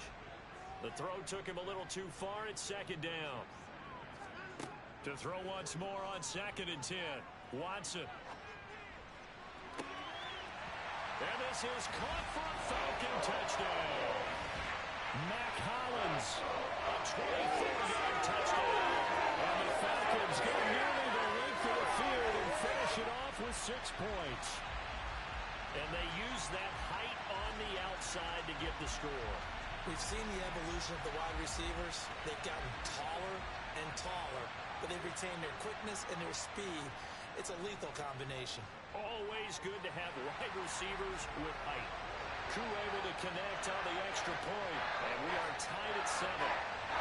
So all even at 7 now as they kick it away. From a yard or 2 deep, here comes a return. And in hindsight, probably should have taken a knee as he only gets this out to the 16-yard line. This offense returns to the field, and the former Penn State star Miles Sanders, we're going to look at him. I think he's still shaking his head a little. It was his fumble on the previous drive that led to the touchdown that has us tied. And sometimes it's worse on a runner who drops it like that to watch the other team take the ball downfield and score than maybe if they just returned it right away. You know what I mean? Because sometimes what happens that fast, you're right back out on the field. Instead, he had to watch it happen. Let's see if it affects him going forward the rest of the game. On 2nd and 9, Young. That one caught along the sideline. Did he stay in? Yes, he did. But hang on here. A penalty marker is on the field.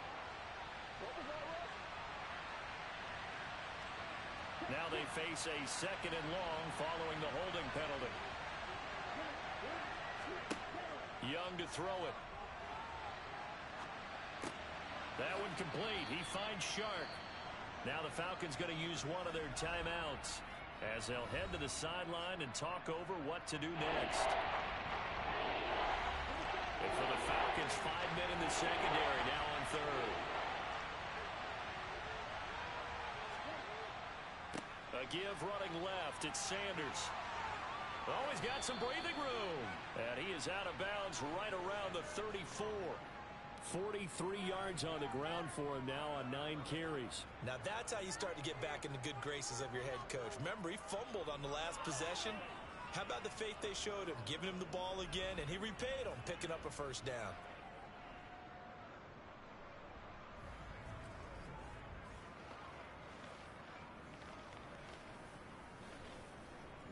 From the 34 now, here's 1st and 10.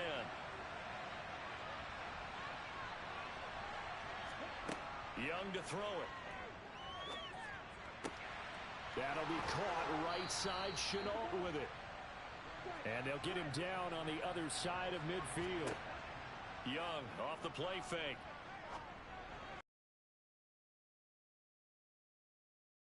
Couldn't connect. Young's incompletion on first down leads to a 2nd and 10. From the shotgun, he'll look to throw. And this one taken in on the right sideline, but not in the field of play. They say it's incomplete. The throw led him a little too far. It brings up 3rd down. They go play action. Young. And too much juice. It'll be out of bounds, incomplete. So on 4th down, here's Johnny Hecker to punt it away. Cordero Patterson deep for Atlanta. They punted 3 times in the loss last week as he sends this one away. And that'll hit at the 5 and go into the end zone for a touchback. And the Falcons now going to go on offense late in this first half as they take over with exactly 1 minute to go here before intermission.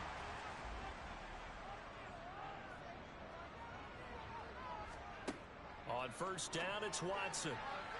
And an incomplete pass. That'll stop the clock here with just under a minute to play in half number 1. On 2nd and 10, Watson. That's out wide here for Robinson. And he's brought down at the 24 after a gain of 4.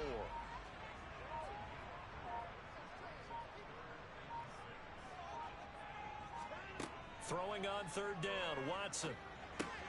got his man. It's London. And he'll be taken down, but he does have first down yardage. Now a timeout taken. Perhaps a chance for one more quick play and then another timeout if they hurry. We'll see. And they line up now for what will likely be the last play of the first half. Watson looks to throw again.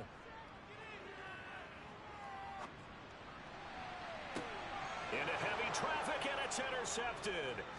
Picked off by J.C. Horn. And he will be brought down on what will be the final play of this first half.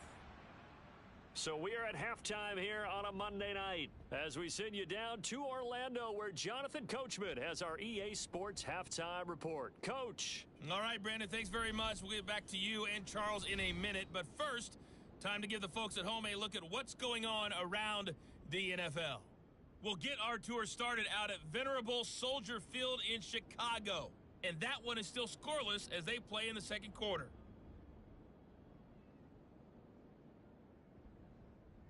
From there, let's head off and check out a second game. And you can see they are scoreless as they play the second quarter.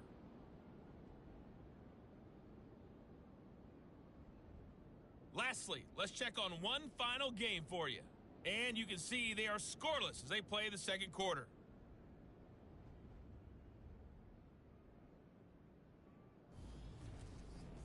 Now time for a check of the next-gen stats in the first half for Carolina. And they've had all sorts of success thus far tonight throwing the football, as they're on pace to throw for 300-plus yards if things continue the way they've been going. Meanwhile, for the Falcons, they too were able to take advantage of a soft secondary, as both of these two teams really threw the ball at will in that first half. Okay, Coach, yeah, adjustments likely going to play a big role in this third quarter in what's been a tight contest so far. And he'll be tackled just shy of the 25. The Falcons ready to go back to work to start the third quarter. Well, the first half, very even. I mean, really, in all facets, this ball game tied, Charles. So as we start the third quarter, curious to see what the second half brings us. Certainly am. I'm with you on that one, and we all know a lot of coaches from the NFL all the way down to the Pee-wee level. They love to spin it to their teams. Hey, we're starting a brand new, shorter ball game. It's all even. Let's go out and seize it. This is ours. And, of course, that's not an easy man to sack. You know how elusive he can be trying to get outside of the pocket. That was a great play on the defensive side.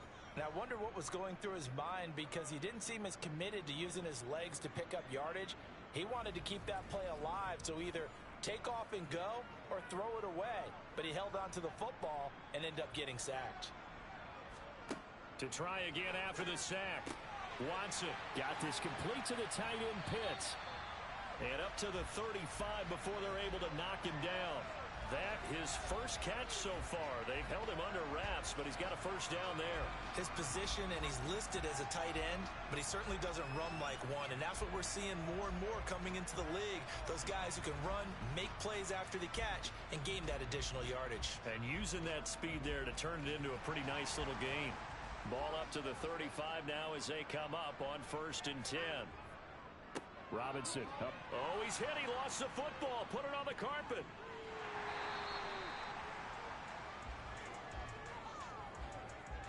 Wow, that ball gets knocked free, but a teammate comes along and scoops it up.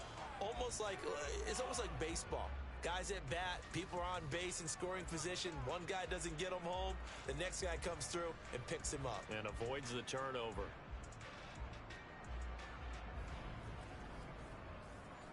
The fumble on first down. Now here's second down. Now it's Watson. And a throw right sideline is complete. On the move past the 40. And he is out of bounds inside the 35. 39 yards the distance covered on the catch and run. I know we love our jobs, and pretty much any play we see, we're pretty, excited about. But big plays, let's face it, that's what we absolutely live for. How about that one? That was great, and what our camera missed was the fist pump from the sideline after that catch. They're fired out. That's a big game. Watson on first down. Quick hitter here. It's complete. And he's going to get this down near the 25.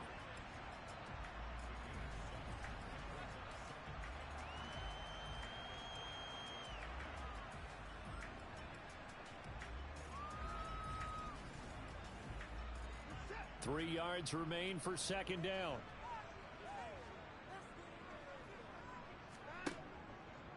Now they'll run the option to the short side left. And just good downhill running there as he'll take this to the 15-yard line. Nice pickup, 10 yards and a first down on the keeper. I tell you, there is no antidote for speed, even at the quarterback position, as he keeps it himself and turns it into good yardage. And it still takes time for a defender to react. Even as quarterbacks carry the ball more and more in today's NFL, they're still a little bit in disbelief and realize, oh my goodness, he's running with the ball. He may be 8, 10, 12 yards downfield at that point. From the red zone now, Watson. And he slides and covers up at the end as he's going to be able to pick up decent yardage. Throwing again on second down. Watson toward the pylon, caught. Touchdown, Falcons. A 7-yard touchdown grab. And the Falcons have taken the lead as they go right down the field and score on the opening drive of the second half. See, it seemed like they were so focused on the guys out wide, they forgot about him out of the backfield. That's a really good point because you've got to communicate, and oftentimes when you start counting receivers, that's exactly what you do. You start from the widest receiver, work your way inside. Who gets lost sometimes? The back in the backfield. That's exactly what happened there. And he got into the end zone. Extra point by Koo, up and good. And that makes the score 14-7.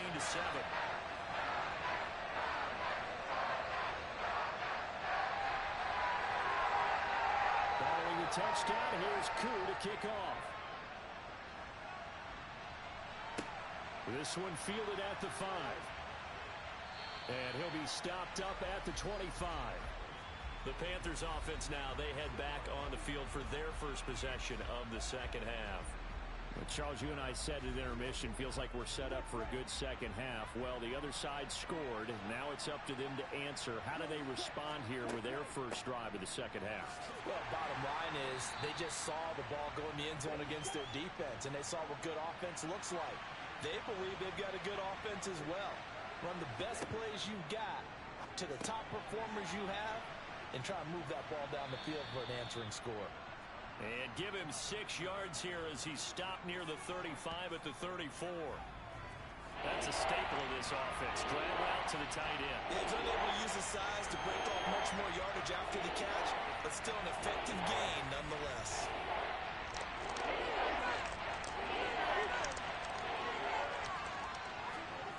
On 3rd and 1, here's Young. The open man is Shark. It's complete. And they'll get this down to around the 47-yard line. Well, whenever you call and run the hitch route, a lot of times that ball's got to be in the air before the receiver even turns around. That's the result of throwing it so many times in practice. Is really a timing route. Make sure that ball's out of your hands, and oftentimes the receiver turns around, and there's the ball. Nice completion there. From Falcon territory now, here's 1st and 10 at the 47. They'll run with Sanders up the middle. And he'll manage to pick up about 4 at 2nd down.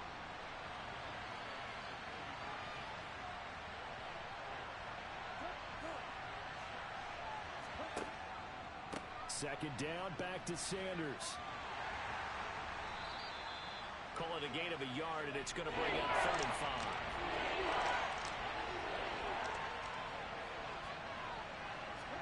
5. To throw, Young. Open here, Adam Thielen. And they'll wind up getting this one all the way down inside the 20. A gain of 26 on the 3rd down conversion. It's taken a while for this offense to get going. A little creaky at the start, but they're oiled up now. A nice throw there, and they're really putting together a good drive.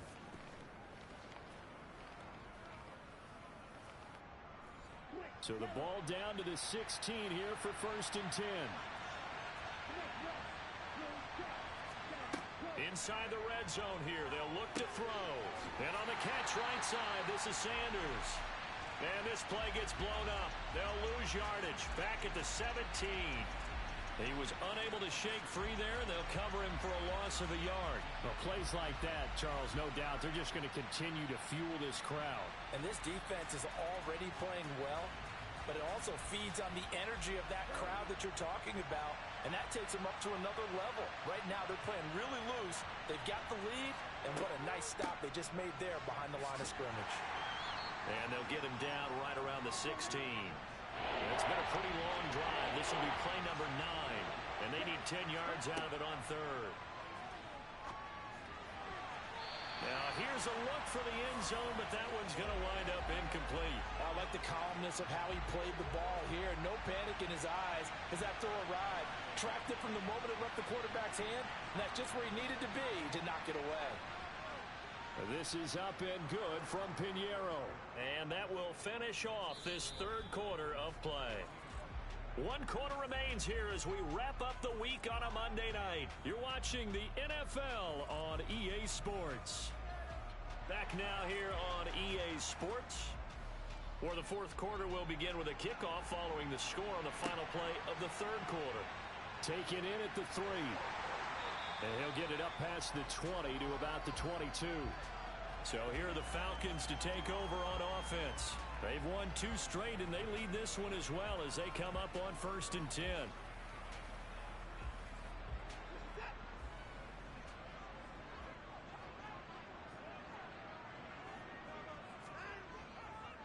Now a handoff to start it out. Robinson. And he's going to get a solid gain of 9 before being brought down. 2nd and right of a yard. If you can keep getting gains like that, Charles, with the lead here in the fourth quarter, I mean, keep running it, right? No doubt about it, but what the offense coordinator has to do is understand. They're going to continue to stack the line of scrimmage. What runs do you have in your arsenal that'll work and continue to move the ball?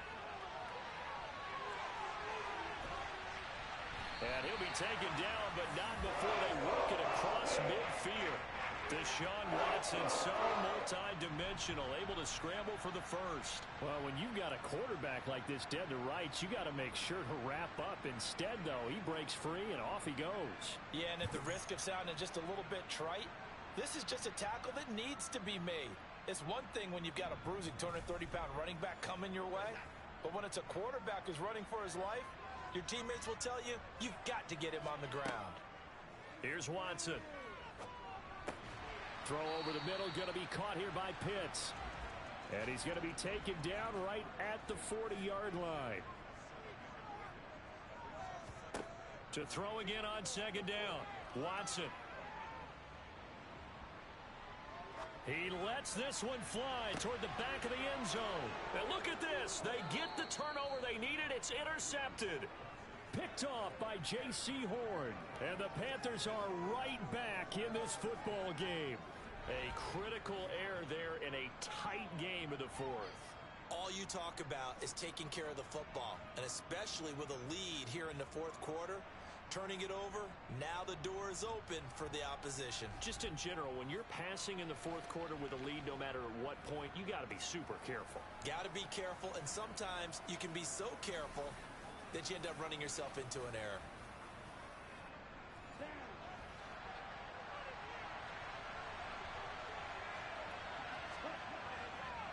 It'll be Sanders to begin the drive. And he stopped right at the 25 after a gain of 5. Here's a 2nd and 5 now from the 25. They'll go again with Sanders. And they're able to get this one across the 35. They picked up 5 yards last time. Now they double it and get 10 here. We'll definitely see some open running lanes, and he's taking advantage of it right now, but that shouldn't be a surprise. Defense has the lead. They're playing for the pass first.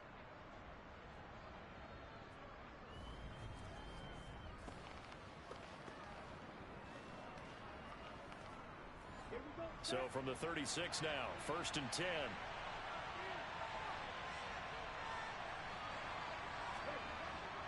Up the middle they go with Sanders. And able to get this one across the 45 before he's brought down. 80 yards on the ground for him now as he has gotten better, really, as the night's gone on. Another carry for their leader and a good one. It's crunch time. They'll need him to continue to be productive in both the run and passing game in order for them to try and snatch a victory.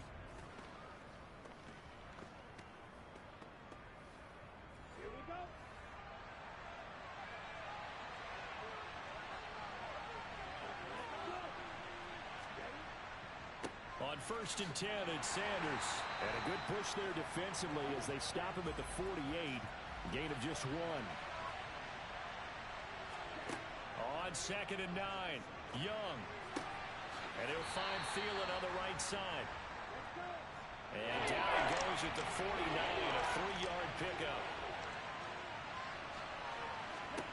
Young on 3rd down. And he's got it. What a catch on the sideline. A great pickup there, 35 yards, and obviously the 1st down to go along with it. That could very well be a defining play in this game. A touchdown, that gives them the lead, and they took a major step towards getting there with that big play right there.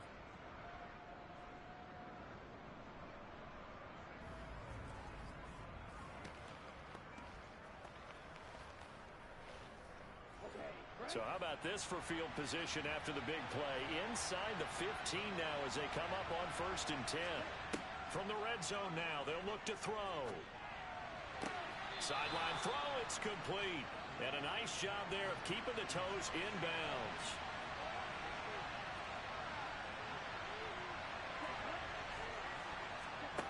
Now here's a little touch pass as they tap it quickly to their receiver. And they'll be driven back here, losing yardage to the 10-yard line.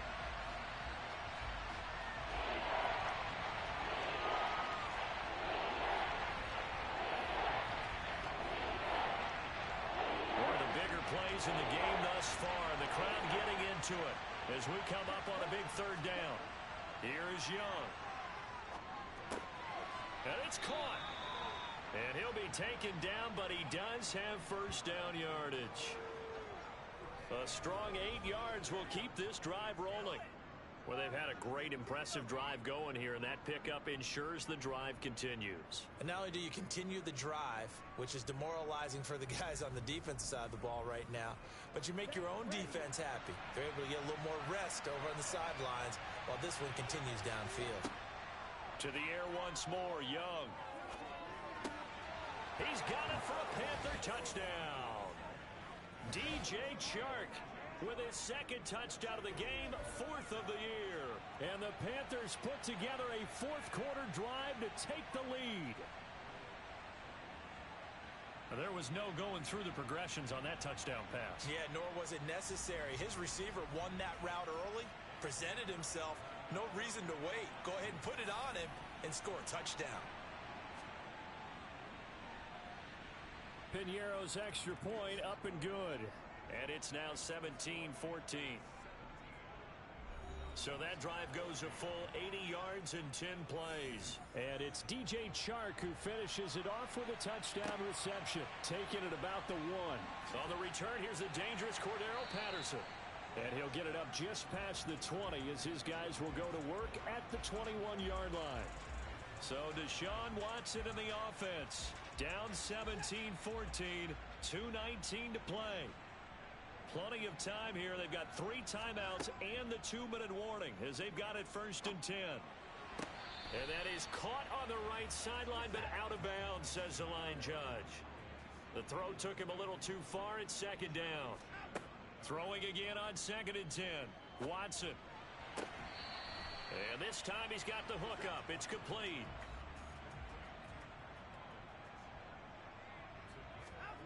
From the gun on 3rd, Watson. And caught by London.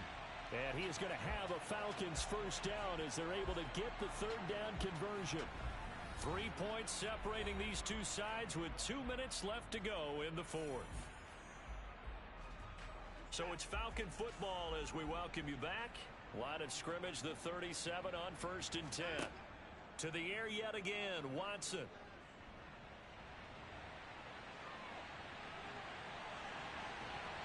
And now look at this. Big gain, but a fumble. And it's picked up by the Panthers. And his crew will take over with a football at the 35-yard line. And now, meanwhile, after the dust settles on the fumble, we've got an injured player here as well. Well, now they're going to come out and take a look at this injury, and we'll be back in a moment. Good starting position for the Panthers as they come up 1st and 10 at their 35-yard line.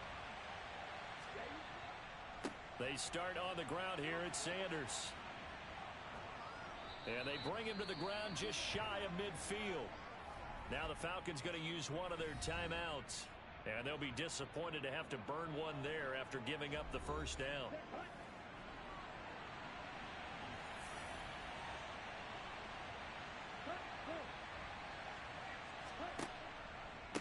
Another run here with Sanders. And I think this defense knew what was coming as he is smothered behind the line.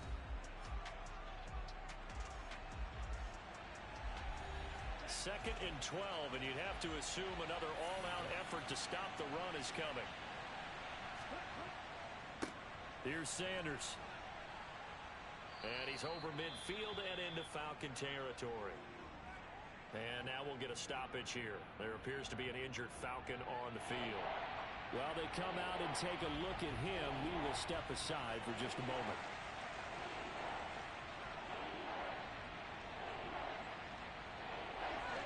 Five men in the secondary now for the Falcons on third down. Young. That's going to be complete on the sideline, but, you know, that throw left him no room to run, and the good footwork nearly all for naught. On is the punter, Hecker, as he gets this one away. And that'll hit in the end zone. Much too much leg there. That'll be a touchback. Atlanta prepped and readied for its next possession. They are looking to make a bit of a 180. They are sputtering right now. And frankly, I think it's time to call your playmakers together and say, all right, guys, we're going to lean on you through this patch. We need you to get us back on track and get us going in the right direction. So you're calling plays geared to them. Not necessarily what you look at your plays, oh, this hurts the defense. I want the ball in the hands of X, Y, and Z and see if we can move forward. So don't get too cute. Go to the playmakers. And he is out of bounds right around the 34. It's a gain of 16. First down, Falcons.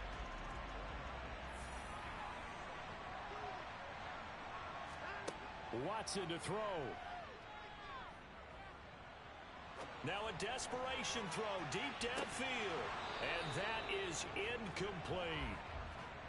Limited time left on the clock after that incompletion, so I think both sides are going to savor every second to prepare before the next snap. Because once the ball's in motion, it may be a non-stop push to finish this drive off. Everyone better be on the same page right now, because I think they're going to try and get several plays off in quick succession if they can. Another throw on second down, and this one incomplete as well. Here's Watson. And he's got his man in stride, complete. Oh, and he'll be tackled and covered up inbounds. They get another first, but they're working with no timeouts. This pass is caught by London. One last throw here for Watson. That's caught left side to tight end Pitts. And he'll be brought down at the 27. This one came right down to the wire, and CD, they had that one final chance to try to navigate their way into the end zone, but couldn't get it done to avoid the loss. Yeah, and how about the defense there? Because while they had one final look at the end zone, the defense made sure they knew what they were doing on the last play, executed it flawlessly, and no flags. Because remember, if there's a defensive penalty, there's one play left in the game that the offense gets. They didn't allow that to happen. So for the Panthers, they're on a nice early roll as they move to 3-1 with a win here. And they'll return home next week to take on the Green Bay Packers. Meanwhile, for the Falcons, they'll fall back to 500 at 2-2.